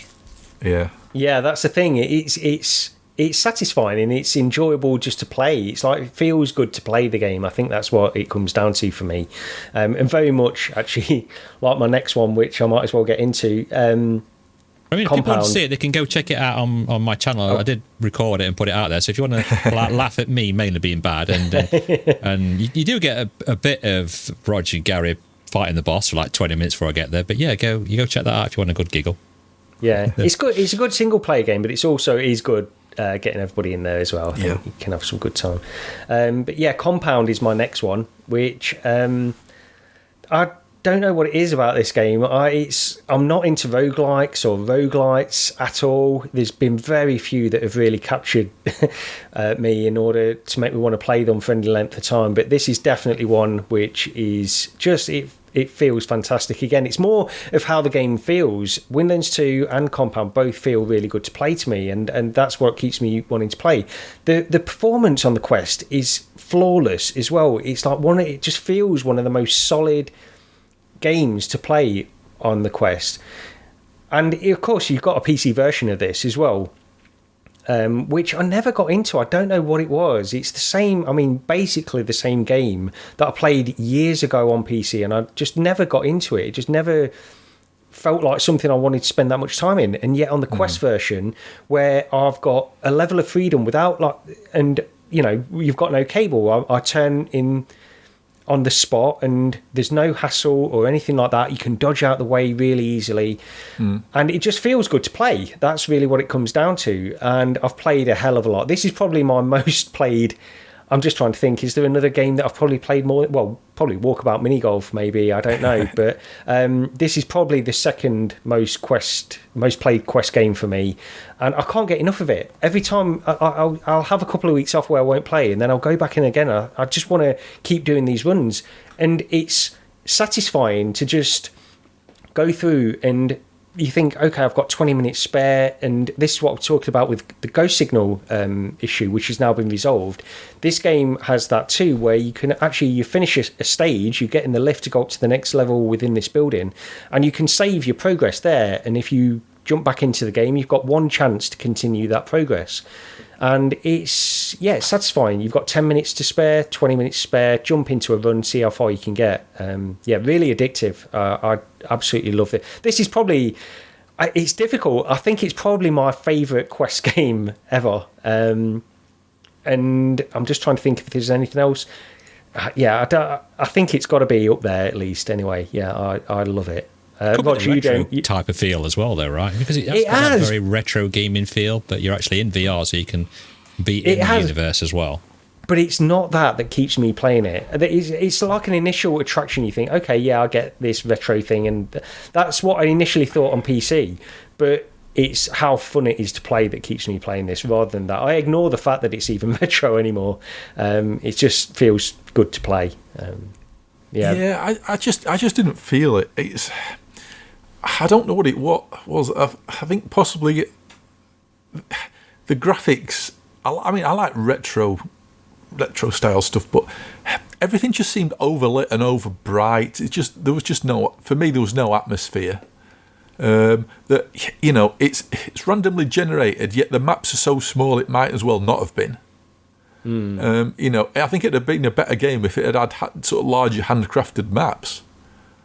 It's I can take that point. I think because they do vary in size a lot as well. Is you go in sometimes and you've got like 3 rooms that are barely rooms. They're like cupboards. And then other times you'll have these big sprawling spaces with rooms off of rooms and stuff. But either way, I mean the maps are not huge. Each level is not a huge map. No. Yeah. So if you ever wanted a yin and yang comparison, folks, there it is. Yeah. Oh, no, that I think that's coming up on your first pick, isn't it? Oh, definitely. Surely. Oh, yeah. I'll get on to my final one then. And this is probably the one that would have been replaced by Red Matter 2, honestly. Vertigo 2 is my final one, and it is a great game. There's no denying it. I absolutely love it. I love the VR mechanics within it. We say it again and again. The fact that this has been developed by a single person is just absolutely mind-blowing. Really well done. It's one of the most VR games that you can play in terms of mechanics and just how you interact with things, how things work. A really good game, just very difficult after a certain point, and I think that's... It's not stopping me from playing. It's like I just feel like I've got to the point where there's always something else that I want to play, and I think I'm going to jump into Vertigo 2. I'm going to die 10 more times, still not get past this boss, and I could use that time in something else, and that's what it comes down to. And that's on me. It's not on the game at all. No, so I'm not with you on that. I totally agree with you on that one. I think we're both stuck at the exact same point. But it's going out on PSVR 2, right? He has released... I saw a brief video about that. Sorry, I probably should have uploaded it here so you could watch it. It is on YouTube if you want to go and watch the Vertigo 2 announcement for PSVR 2. And I think it is the developer what's speaking about it, how he's overhauled quite a few bits of it and adding things like a map generator where you can create your own maps and create your own levels. So that could be one to look out for. But yeah, sorry, Gary, go on. No, that's pretty much it, really. I would say like it is. There's no doubting that this is one of the best VR games that we've had over the past 12 months that we've been doing this podcast, but it's more on me. It's more on me just not being good enough. And if I put in the time, I know I can do it. It's not like I'm stuck forever. It's just the fact that I need to put in that time. So yeah. I mean, it just is insane that it's like one guy who's done it. It's just that's the mind blowing thing, isn't it? It really is. And with it being PC VR as well, gets a thumbs up from me that the developer wanted to do something like this on PC VR. Yeah, you can tell the polish that's gone into it. Yeah, I'm sort of the mind that I want to play the PSVR2 version when it comes out. Yeah, that makes sense. Yeah, and I think as well, this developer, they know. There's no question they know VR, and there's no doubt in my mind that it's going to run at 90. I think it will run at 90 on the PSVR2. What do you think?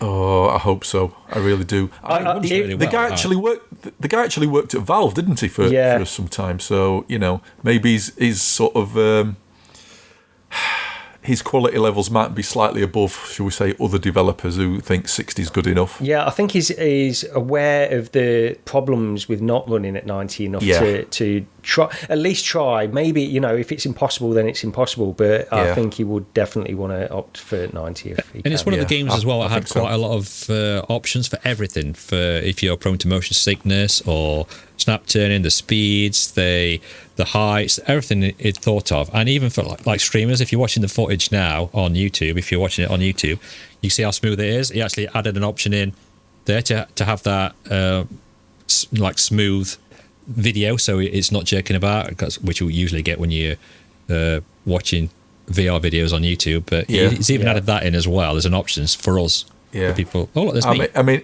he comes from a background, doesn't he? Way, so he knows what VR's about. Yes, definitely. This is the thing. You can tell the devs that do know VR players and do know what it's all about just by playing a game like this. You can tell. Yeah. But that's the last one for me anyway. Yeah. What about you, Lee? Okay, I've got a little left field, I suppose, on some of them, but I just want to try and get one game out there that perhaps people haven't heard of. But my first one is Roger's definite game of the year, another Fisherman's Tale on the Quest 2, which me and Gary really liked, and Roger wasn't keen off at all. But I think the storytelling to it really got me, the depth of the 3D, and one for that, if it looks really good in 3D, and I can see the advantage. Like, you would play this in VR, right? On a flat screen, I don't think it would give the same impression as what it does in VR. You wouldn't get that same feeling playing it.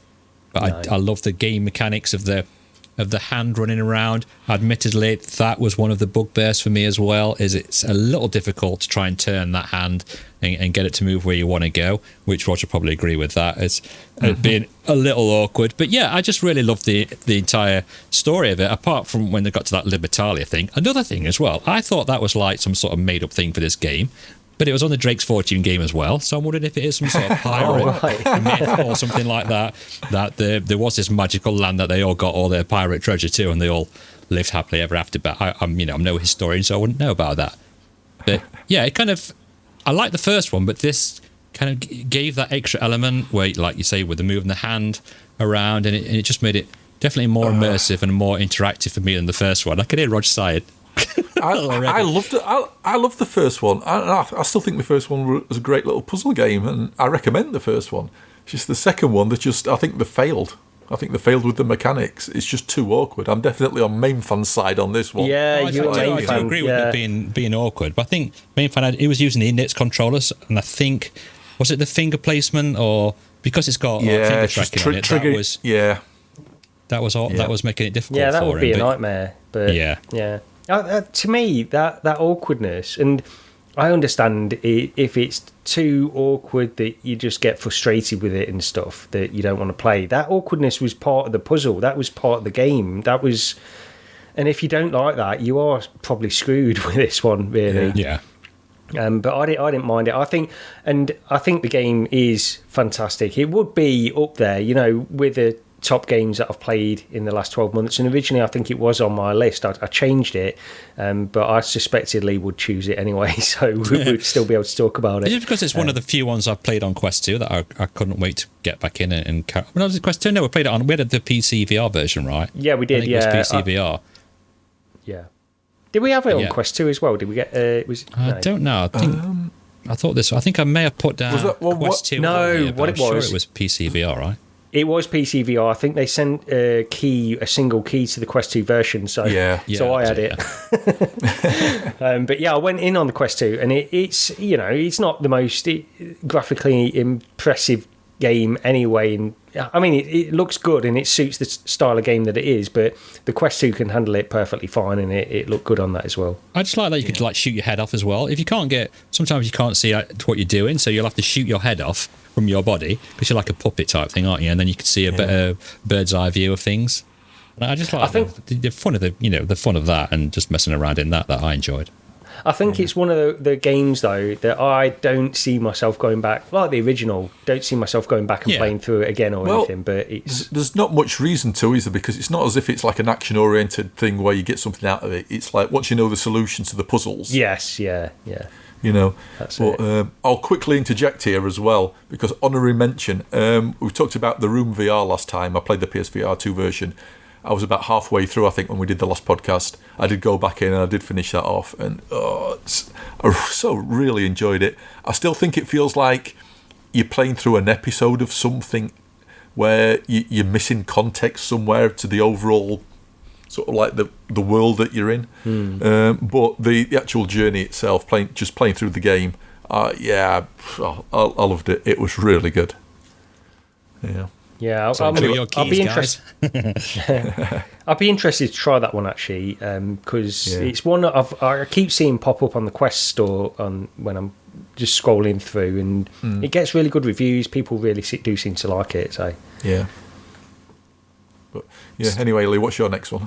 The next one is one that some people may not have heard of. It's called Devour, and it is a flat screen game, but they've done a VR version of it that's really, really clever. If you've got 3 people, maybe you can try and jump in with 4 friends. This game's like £4 to pick up, right? And it's honestly, I'd have paid 25, 30 quid for this, no problem.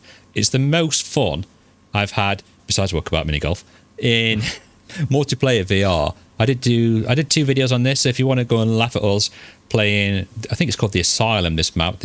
I believe there's 5 maps. But yeah, this one's on my channel where I had a right good laugh playing this, and it looks really, really good on PC VR. The attention to detail, the quality, the lighting effects, is all top notch, and I just can't get over the fact how cheap it is. If you go to the website, I think it's called Devour Game.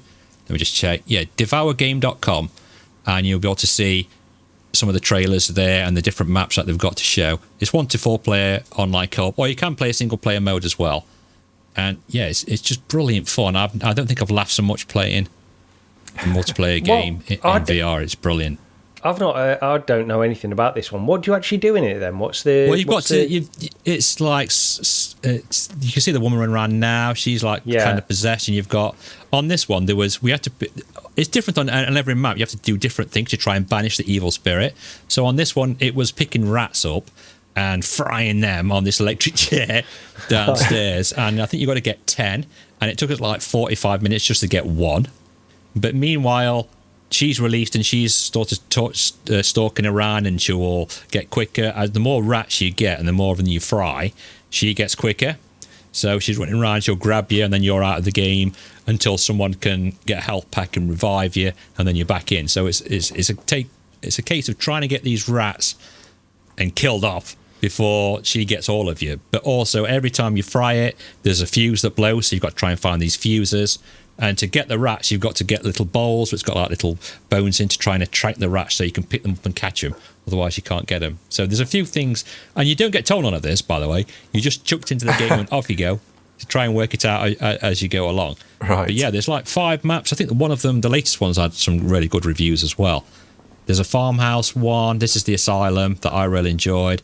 There's one where you're in an inn, and I think a town, and then there's the last one, the slaughterhouse, has got really, really good reviews. It does make you jump. I don't know if it'll make Rog jump, because I know he's not one to being scared in VR, but when she was grabbing me, I proper squealed. I think I'm on Game on Scorpio's video at the very beginning of his video that he put out. You can hear me squealing like a proper girl, because I blew the mic levels, so it just peaked on my mic because I squealed that much. Yeah, it's £4. If you can get 4 of you to play it, it's fantastic. It's really great fun. Yeah, and then last, I think I've gone for my favourite PC VR mod for the last year, which is Half-Life 2. Right, yeah. I think probably the most native VR mod. Can I say that? I don't know. Yeah, that makes sense. I know. I think Rod jumped in a couple of my streams, right, when I was playing it, and I think they addressed some of the issues that he had. That like going up the ladders was slightly off, and I know they fixed quite a few things. The bow scene literally wanted to make me hurl within seconds, talking about motion sickness, and they made that so you can like view it from behind, like what's the perspective? Not a first person, but third person. Yeah, I wanted to say third person VR. I don't know why my brain was trying to tell me to say that, but it was. If you do love Half-Life 2 and you've got a PC powerful enough to play VR, it's absolutely brilliant. And I know they've just announced like an RTX version for the original Half-Life 2, haven't they? That they're going to be. I think Wormslayer, one of the guys what did this, is partly responsible for that. And I know I've since found out not all those assets will be coming to the VR version. I think they can incorporate some of them, but not all of it. Yeah, I think sort of like model-wise and texture-wise and some of the lighting, maybe I don't know they can bring over, but the ray tracing's probably out the window because that's a tough enough ask anyway. And it's free as well. This is if you do own Half-Life 2, you can download the VR mod. It's totally separate on Steam. And it's free. It's just on Steam as well. That's the other thing. You don't. There's no hassle with it at all. Yeah, no, just download it and off you go. And it's like I said, it's the most. It's so good to play that game in VR. Yeah. Right, and it's the closest thing to Alex. You're just in the older engine, I guess. But it works so well. I had no issues loading guns, picking things up. I just had I had a fantastic time. I've only ever got as far as I don't even got to Ravenholm yet. I've got to the part before that. I've never even finished the game. I've never finished it either. What? I've actually got finished it now. No, I'm in VR playing through it. I'm at Ravenholm. That's where I've just got to. So you've got further than me then, because I think I've just got to where you actually meet Alex, and like. That's not far before then though. Yeah, that's as far as I've got, Rog, in the game. Full stop. Well, I know it's a bizarre one, and I know there are people out there who totally disagree and think the viewpoint is bonkers. But although Half-Life Alex looks better, I'll still contest that Half-Life 2 is a better game. I think more action, It's more of a game. That's the thing. Than Half-Life Alex. I think that's it's more of an action game, more fast-paced. And gameplay mechanics, I think you're absolutely right. I think Alex just has that next level of immersion. That's what makes that special more than anything else. But. Alex is good in just from an experience point of view. Just standing in that world with those graphics. Yeah, it's you don't get quality like that, do you? Really, in most VR games, let's be honest. Yeah, and hopefully we'll get that quality again in the future. Please keep bringing PC VR games out. Maybe. Yeah, maybe. Yeah, just wanted to chuck that one out as a VR mod that I've enjoyed. I did enjoy Bendy. I will give that little side note from Team Beef. That was really good fun. I've got a couple of videos out again on my channel on that, but I've only ever got to part 4. And then, if I'm honest, I got a bit bored of the game. Part 3, chapter 3 was so long. I think the first 2 chapters were like 25, 30 minutes, and they were good fun. And then chapter 3 is, you've got to go do this and then go grab that and bring that back down to me and then do this and grab that and bring that down again. I thought, I'm getting a bit bored of it. And unfortunately, I've never got to finish it. And that's the only game that Mrs. Dazed liked watching me play. Well, I say watching me play, she liked the game. Whoever was playing it. Yeah, just not me. But yeah, she quite enjoyed that one. So yeah, a few little games. Like Devour is definitely something I would go pick up. Probably give a slight mention, sorry I'm babbling on a bit, in this episode a bit, to Forewarned, which is another indie game, which is I think around about £10. It is a flat screen version, but they've done a VR mod to it as well, and that's where you're like going into Egypt, into a Egyptian pyramid, trying to get the Pharaoh's treasure or the zombie guy, or whoever it is, what comes after you at a certain time. But that's something you can play multiplayer wise. That is really great fun as well, just as a little side thing. Nice. But anyway, personal sort of favourites of the past year, and happy birthday to us. Happy birthday. Woo! Gary, where's the cake? Oh, Jesus. Don't stop that. Yeah, so we expect a cake for you to bring to the Retro Computer Museum. Right, that's it now. You're each getting a mouthful of cake when we meet up at the RCM. That's it. No, that's it. I'm bringing cake. I'm not a fan of cake, for anybody who doesn't know. Perhaps people could bring us cakes in. If you're going, bring us a nice little cake. And Don't bring me cake. Bring me a packet of crisps or something. I'll be happy with that. Oh dear. Kind of strong, though. Anyway, yes. From the games from the past year to a few upcoming ones of note. Next week on the 29th, we've got Crossfire Sierra Squad for PC and PSVR2. I'm looking forward to this one for the PSVR2 version. It's a first-person shooter, mainly single player focused, and sort of more of an arcadey action game. And that ticks the boxes for me. There's been, I mean, we've not played it, have we? But Firewall Ultra came out this week. Mixed reactions, I think.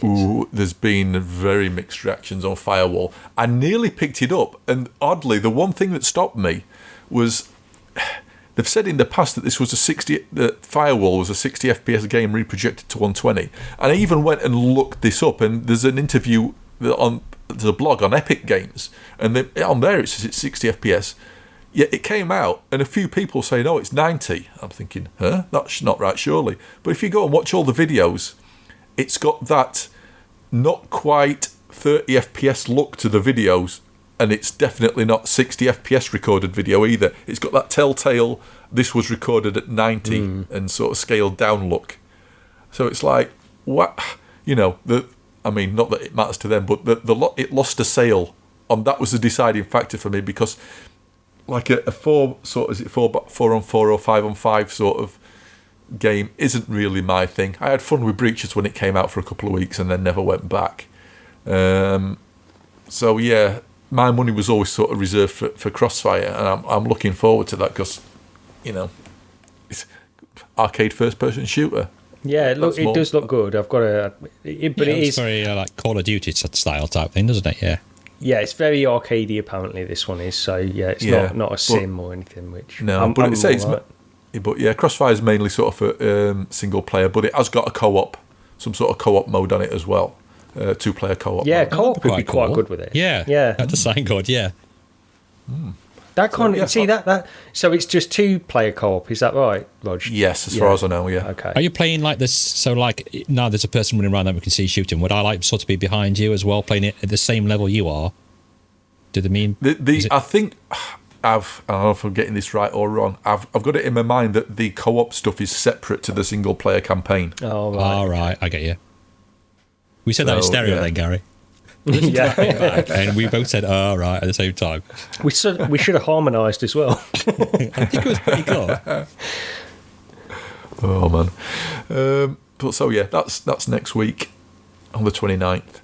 On the 19th of October, we've got the 7th guest coming to Quest PC and PSVR2, and I was looking forward to this. And then I watched a little bit of PD's video. He had a bit of a preview of it, and I'm even more sort of looking forward to it now, oddly enough. Yeah. Visually, graphically, it had sort of slight Resident Evil sort of vibes. And the one thing I wasn't actually aware of, for some reason I had it in my head that it was going to be a bit like The Room, where it was like teleport, sort of node-to-node sort of thing. But it isn't. It's free locomotion.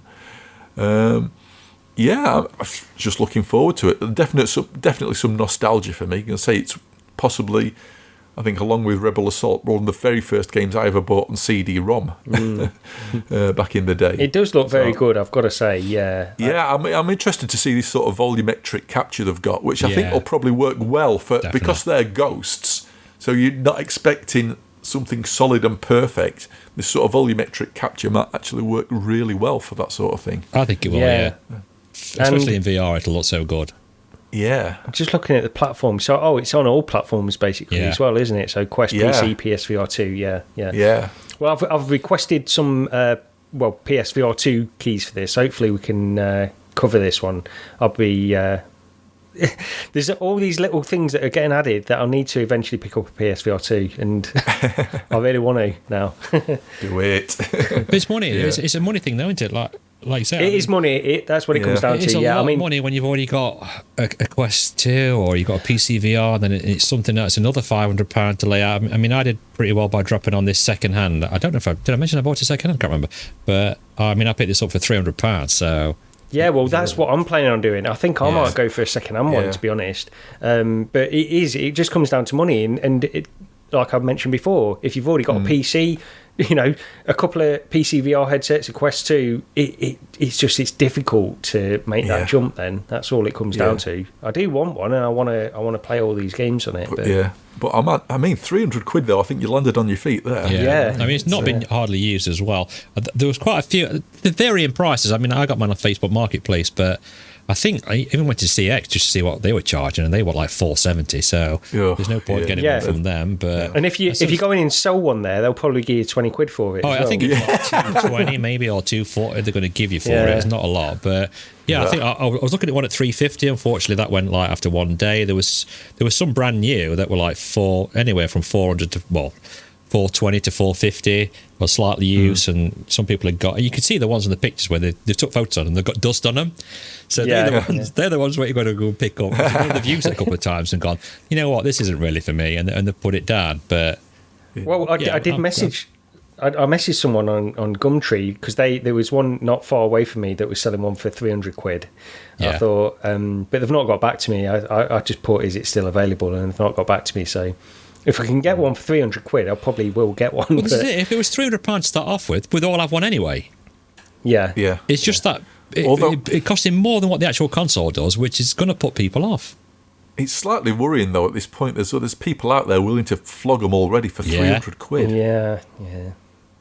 The thing is, I think as well, there are people that just try it and it's not for them. I think VR is not necessarily for everyone, so you can understand. But selling it that low, you would think they would look at other people, because it varies, like you say, Lee, it varies so much. The cheapest I've seen it is 300, but most people are around 400, 425, something like that. 450, anywhere from not far from being off the retail price anyway. But they are out there if you can try and get one. That's why I said to you, try and get one second hand, and this one's pretty decent quality. What I've got, I mean, I've noticed it's got like a slight scratch on the plastic underneath.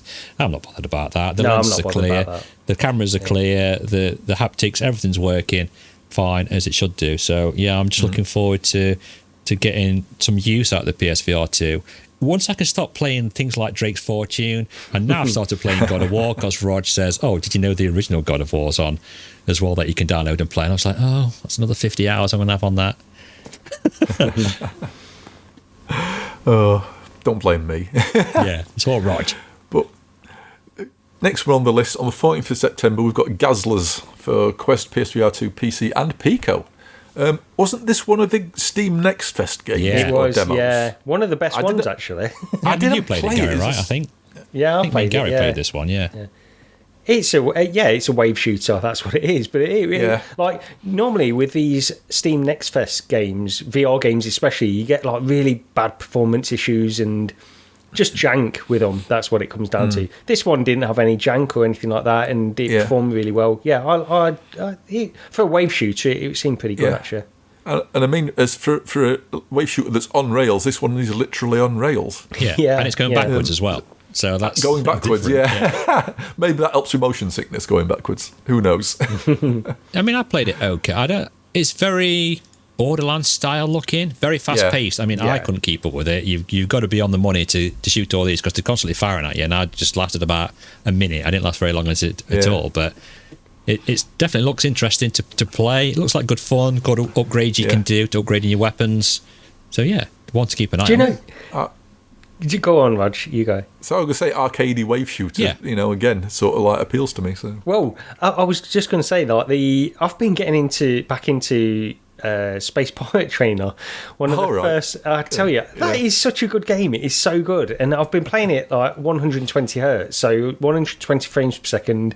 It just feels really good to play. That's another one. That's what it comes down to. It's just how good it feels to play, and I still think Space Pirate Trainer, it's such an old game, and it gets overlooked and ignored now because it's old and everybody played it back in the day. But I think it's still a great game, honestly. And one day we'll find a place where we can all do that giant. Just about to say, with our brand new Quest 3s. Yeah, maybe. Last one on the list as well we've got is Bulletstorm, which isn't out till 14th of December. Quest PC and PSVR 2. sort of I was really massively looking forward to this, and then somebody pointed out and it's been pointed out since other place as well, but somebody on the Rendered Reality Discord went, this is by Incuvo, who did Green Hell, did the Green Hell port. Yeah.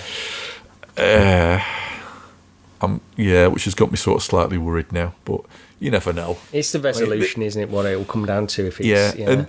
I mean, Green Hell as well, you've got sort of like a lot there in the way of physics, haven't you? This is just like basically a straightforward sort of shooter, and it's an old one, but it still looks good. There was some... The two, the flat version had some impressive sort of scale for some of the sections, some big set pieces.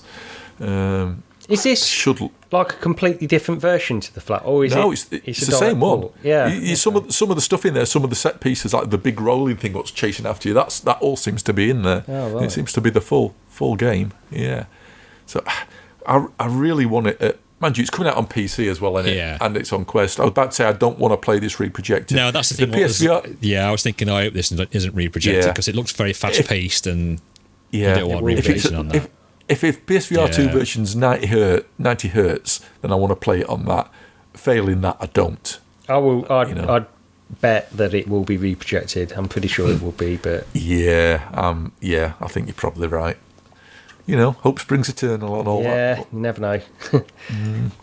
And we've not got much in the sort of miscellaneous section other than I put in No Man's Sky for PSVR 2's had its resolution drastically increased. There's a new Echoes patch came out. It's got new gameplay stuff in there as well. But good grief, this really does increase the resolution. I don't know what it's at now, but honestly, there's good and bad points here. First of all, is you load it up and you will be blown away immediately by how sharp it looks compared to what it did. And even if you're not comparing it to the old version, it looks clear. You sat in the cockpit and you can see all those little scratches and imperfections and stuff. I thought there was some weird distortion going off in the glass while I sat in the cockpit, and it isn't. It's just the shader where the glass joins the actual metal structure of the canopy. There's a distortion on the actual glass, sort of like some refraction. It looks really cool. It just does look sharp. There are some downsides though. Some of the things in the distance, not the rendering resolution of the landscape, but like where you've got the clouds moving at a distance, you can tell they're being rendered really low, and it's probably a performance thing. That can look a bit iffy in places. There's some really weird sparkly effects that just seem out of place when I don't know whether it's some shaders and stuff, and I can't remember whether it was it a fire or some effect coming from a cave or something, and there was some weird glitches that shouldn't have been there, but minor, and it's not something you see all the time anyway. I've seen a lot of people saying how well this runs. Now it's 60 FPS reprojected, no surprise there. When you start playing it, yes. I don't know how far people have played this patched one. I played it for about an hour and a half, and I did all the tutorial, got into the ship, took off. It sends you to your destination, you land, and then it does the base building tutorial. And one of the first things it tells you to do is to go and mine some copper. And now the performance had been okay up to that point. No Man's Sky in VR, even on PC, it seems to be a hit or miss thing. Sometimes it runs well, sometimes it doesn't. And this was sort of doing the same, but it was playable, fine. And then I got to the mining thing. I started mining copper out the ground, at which point it starts deforming the landscape. And oh boy, I mean, it must have been doing 20 frames a second. Oh dear. I don't know what it was, but it was notably low. No, it is just the thing with it is. I mean, me and frame rate I should be really slagging it off and slating it, and yes, it shouldn't be doing this. The thing you can get away with, sort of, is when you stood there mining, you stood there in one spot, you're looking at the sort of pit you've dug, where you're mining all the stuff from, and you're just sort of waving your gun about, aiming at the chunks of copper or ore or whatever it is you're mining, as it flies towards you. So you're not really doing anything else when that's happening. So, you can sort of overlook it, maybe. But then I went back to the ship. I started doing the base building, and some weather came in, and the frame rate wasn't great. And I was about to turn it off. Actually, I did turn it off. I ended up going back in because as I quit out, there was a thing with the PC one, whereas if you went into the settings and totally disabled networking, so there were no other people, it could make a difference to your frame rate. It killed the network traffic, and that did make it was a positive thing to do when I used to play the PC one. You could get frames back, noticeably so.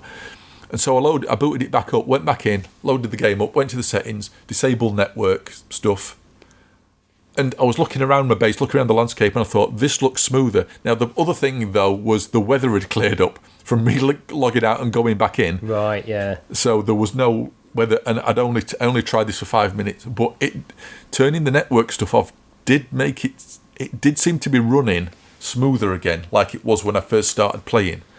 So I need to investigate that further, but maybe something to be aware of. Going to the settings when you're in the game and disable any multiplayer option. I can't remember what it's called, whether it's network traffic or multiplayer or whatever. Once you're in the game, might be worth doing if you're having performance issues. But I've seen a couple of places now saying, "Oh, this runs brilliantly, it's flawless." No, it isn't. No, at all. That doesn't not at all. Doesn't surprise me, to be honest. And no. I think there's just things inherent with the engine and how they render stuff that will never make it flawless. It's never going to be like that. And I mentioned to you before we started the show that I've been back into the PC version as well to give it a try, because I'm excited to. I want a PSVR2 to give this a try, and I understand it's not going to be perfect, but the PC version in the latest update, it seems to have taken a big hit in performance. Honestly, it's not as good, and this is the problem with this game. It's so frustrating. I just really wish they could focus on, because they did mention that in the notes as well, the release notes of this update, that they made some improvements to VR in general, not just PSVR2 with the foveated rendering stuff, but with PC VR. And it's not there. I mean, I'm sure what they usually do when they have a big release like this, they'll usually, over the next few weeks, release patches every day or so, and things might steadily improve. But it's frustrating. Yeah. And if I can get a hassle-free experience, even with reprojection in this game, but it's consistent. It's like all I want is consistent performance in this more than anything else. Yeah. It's the same with me. It's like, I mean, I do want to go back in again. Oh, God. It's the game I've wanted to play the most, yet probably played the least. Yeah, and it's all down to this sort of like, because sometimes it just seems totally random. You can be on somewhere on a planet where it's not really, doesn't seem to be doing anything, and you can have the worst performance ever. Then you can be in another area where you think, oh, this looks really nice, and the performance is great, and it's like, why can't it just be stable? Yeah, Yeah, I mean, I probably will go back into it. 'Cause visually, say resolution-wise, wow. I mean, it's the biggest. It must be one of the biggest increases I've ever seen in a VR game. There was it really is that good. People saying, and I don't believe this for a second, by the way, but I think it highlights just the difference in resolution. Yeah. Some people were saying like it's up there with Red Matter 2 now, and I can. When you sat in the cockpit, all the stuff was really close to you. Do you know, it's really good. Oh, God. It really is good. This is it, though, with foveated rendering. People who are perhaps not aware where it is, it's got eye tracking on the PSVR 2, so where you're looking will be rendered at a higher quality than what the rest of the area is, so it increases the graphical performance and the fidelity of it. And that's what foveated rendering does. And it also frees up like the GPU resources so it can be used better performance. Well, allegedly, but obviously Roger's isn't getting that. And it just leverages the fact that your eyes can only see like high resolution at the very centre, right? It's in kind the fovea. In the foveas, that you're looking. You focus on something in your house or wherever. You focus on your phone. Everything else is kind of blurred in the distance in the background that you're not really looking at, and that's what foveated rendering does. And I hope I've explained that in a good way. Yeah, no, I think you have. But I think as well, you can see it in the video, like the footage that gets captured now as well. You can see that the areas on the edge and stuff get more pixelated. And the thing is, when you're in the headset, you don't notice any of that stuff. No, it's like with the Pimax Crystal. At one area, you just don't notice it. So it's win-win. Yeah, it's hard to see because I've not gone back over the footage too much, and the Discord stream I'm looking at the minute, it seems to be really low res. But like when you're looking at the menu there in the headset, it's so clear. Yeah, it really is. I have literally zero complaints about it.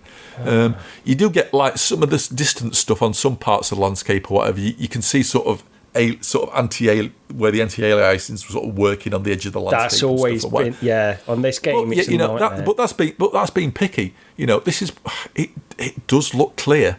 It does look clear. It's not holding frame rate all the time. Yeah, and that's but it might be. I think it's good enough to the fact I will go back in. I definitely want to go back in with the networking stuff disabled to sort of have a proper go. Yeah. Because that I remember that really did used to make a difference on the PC side of stuff. I think also if you pick this up, I think Fitz picked it up for like £15 delivered on the PS5. But if you get the PS4 version, I think you get it from like CEX for like £12 maybe, or if you can find it on Facebook Marketplace or anywhere cheaper, you can upgrade for free to the PS5 version, which then will give you access to the PSVR2 as well. So you've got that option. Yeah, my version's the disc copy of the PS4 version. Everything they've released since the original release has been free. So all of these updates, every single update, the PS5 version is free, the VR version is free, everything they've done is completely free. So you got to take your hats off to them for that. Yeah, I mean, it's a proper redemption story, isn't it? Yeah, with No Man's Sky, definitely. I mean, I bought this when it first came out on PC, and I played it for like 20 minutes and got as far as like the first station in space and thought, I don't know what this game's supposed to be about. I don't understand it. It's it's not very good at all. But do you know what, Lee? I was because this was a game that I was looking forward to so much before it was released, and this was around the time when VR. This is the only game I didn't play that I did play. Sorry, that wasn't in VR around that time, and I loved it. Even back then, even when you could tell there was not a lot of game actually there, I still loved it even then. But the point is, the actual interesting thing, and nobody is going to agree with me on this, I wish there was just a mode where you could go back and play that very first version again. Like just an option. Just to not just see what it looks like, but there was tone of the game was completely different back then. It was so isolated. Everything there was there was NPCs that you could interact with, but there were few and far between. There was nobody walking around on the space stations or anything like that. No, everything was like really. That, yeah, it was really isolated, and you felt it was a different game. The tone and the atmosphere of the game was completely different. And although it's a better game now, I'm not saying it's not. There's something about that early days where it just felt really, really sci-fi, and there was just something enjoyable about that as well. So there was just one person on the space station, right? I think when I flew out to the space station, it was a bit like the. What's the Mash Make Smash? It looked a bit like one of those robots. Reference for you there, anyone my age. And you went to talk to one of those, said about 3 or 4 lines to it, and that was it. And I was looking out the window thinking, it's just me and this robot. And that's there was hardly anything on the space station originally. Yeah. There was none of the side rooms or anything like that. Well, there was a room each side, and that was it. There was nothing else. But everything, all the assets and stuff, like I can go into. I don't need to bang on about this. I could go on for ages. So let's move on. I was just going to say, it just reminded me of because you've got like a virtual controls when you're flying the ship. Something I didn't mention with that Intersolar 83. I thought that worked. I'm not normally a fan of virtual sort of cockpit controls. No. But for me, that Intersolar 83 sort of worked really well. I was surprised. Yeah, I normally struggle with that sort of thing, but it worked okay. Well, talking about the next thing, I don't think we have got a next thing unless anybody's got anything they want to add. Well, we'll talk about. I suppose it's the Quest 3 leak, I suppose. That. We skipped over that. I was going to admit. It's not. Yeah. We've gone straight over it. Don't. Yes. Go on, Lee. Sorry. Go for it. I saw this on. I think someone released it on Reddit, but I didn't catch it on that. But then. Obviously, when you post it on Twitter, and then everybody gets to see it, and it was very crudely taken video again on someone's phone of the unboxing of a alleged Quest 3, and it looks pretty much like a Quest 3.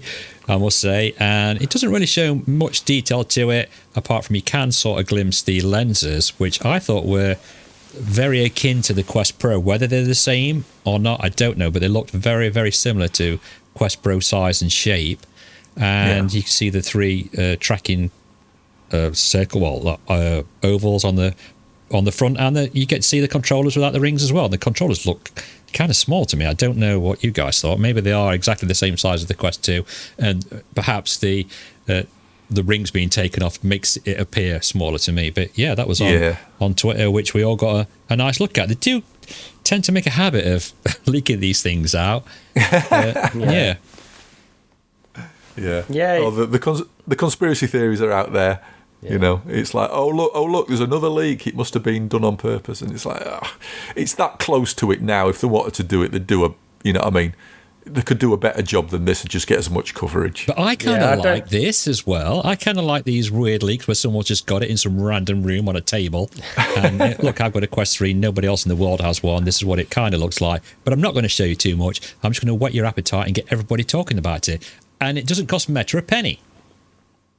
No, I just, it's possible. I think if they want to showcase a new product that's coming out, can you imagine Apple doing this for the Vision Pro though?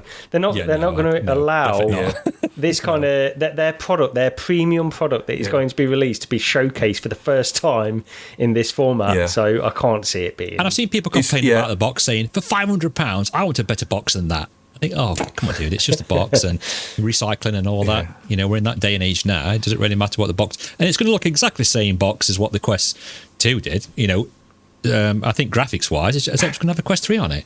But it does look a very small package if that's all it is. It's, like a square package, isn't it? And that's it. Yeah, they've shrunk it down a bit, haven't they? Yeah. Yeah. Lee, you've got a prediction. You need to Lee was right section here. Oh yeah, this is Lee Billy Bighead that put a tweet out a long time ago when an alleged photo came out of the Quest 3, and I asked, "Is that a charging dock maybe that I can see there with the 3 dots?" And a lot of people were saying how crazy I was, and that no, it must be a speaker or it must be something else. But apparently, Gary, you have found something to say it may actually be for a charging dock. Well, this is going back to when, like, a couple of weeks ago, I think, when this was... So the charging dock, it's been leaked, basically, that there is going to be a charging dock for the Quest 3 based on FCC filings. So, that's all it is to say, that there probably is going to be a charging dock. And it looks like, based on the position of those 3 things, because they're very similar to the Quest Pro charging dock kind of connectors, so it makes sense that they are for that. And it's a good idea to have a charging dock. It's just, I think so as well. I mean, it's a good money maker for Meta. I suppose they'll charge £30-50, whatever they want to charge for it, but I'd try to have somewhere I can just take my Quest 3 off, pop it straight down to charge without even worrying about have I put the cable on, have I switched the plug on, which I've done a billion times. I've plugged it in to charge, forgot that I've not even switched it on in the first place, and just walked off and left it. So, it's all good for me as far as I'm concerned. The problem with charging docks is you need a specific area nicely set aside to stick on it whatever it is you wanted to charge. And there's getting too many of these sort of things. And as daft as it is, I'm sort of out of room. I mean, my Quest 2 currently lives on my piano stool, because that's generally somewhere it can sit safely out of the way. I haven't got anywhere to put another charging dock. My desk's full. I've got the PSVR 2 on it, but that is a good point, because normally I store all my VR headsets on the wall, on like wall mounts and stuff. But this, of course, I mean, I think overall, if I had the space, I think I could probably find space for this one. Then I think it would be an advantage just to have that, so it's always ready to go. But the thing is, my Quest always charges via a Bobo battery now. It never needs to be plugged in anywhere. It's just like, the Bobo charging dock is a really small space, so that really can go anywhere. It's just wang another battery on the back and that's sorted. How good would it be if all the head strap accessories well, this is what I was just going to say then.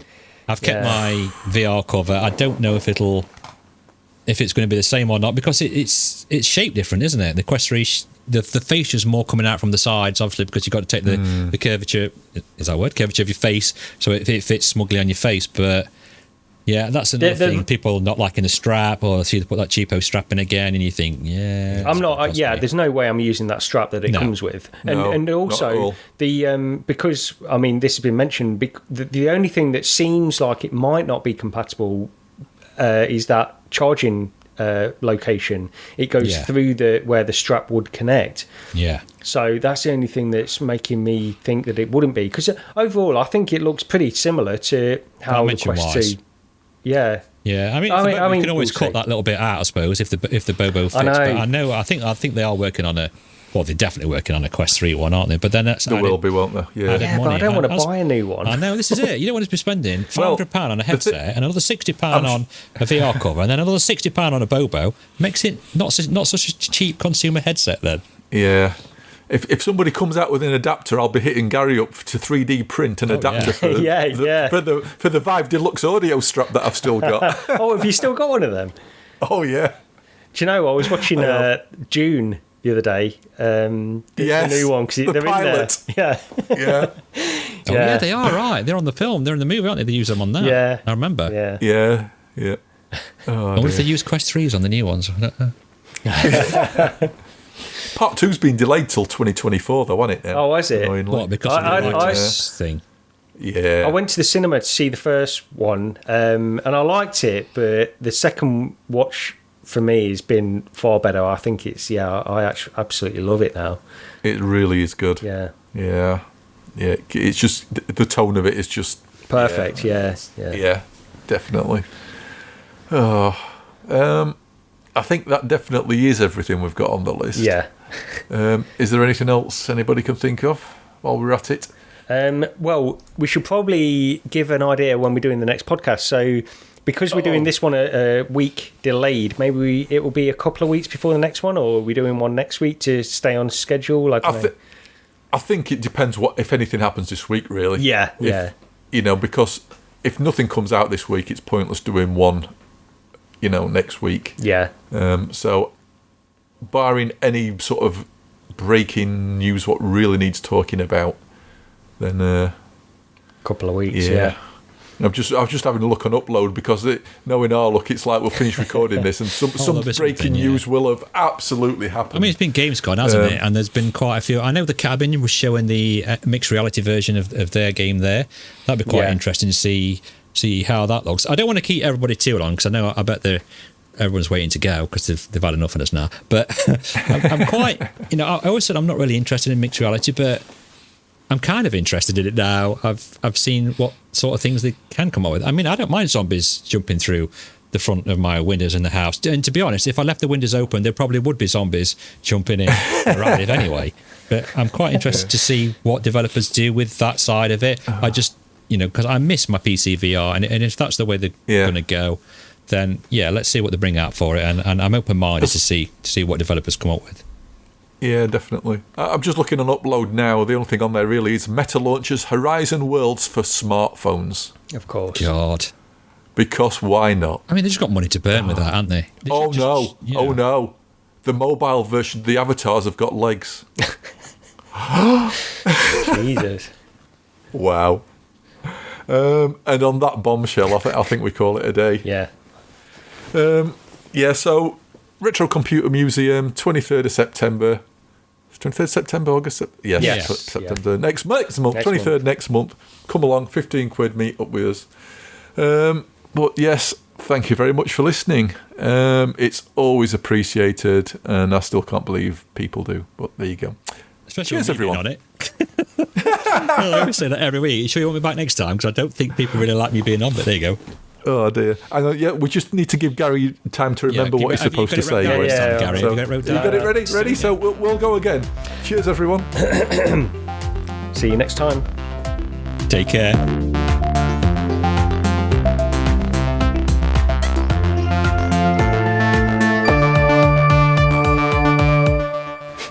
Hang on, wasn't that out of order? No, that was it, right? That was it. I thought you go first. I thought Gary, then me, right? Is it? Yeah. I can't remember. Oh. Is it? We've buggered that up anyway. That's all right.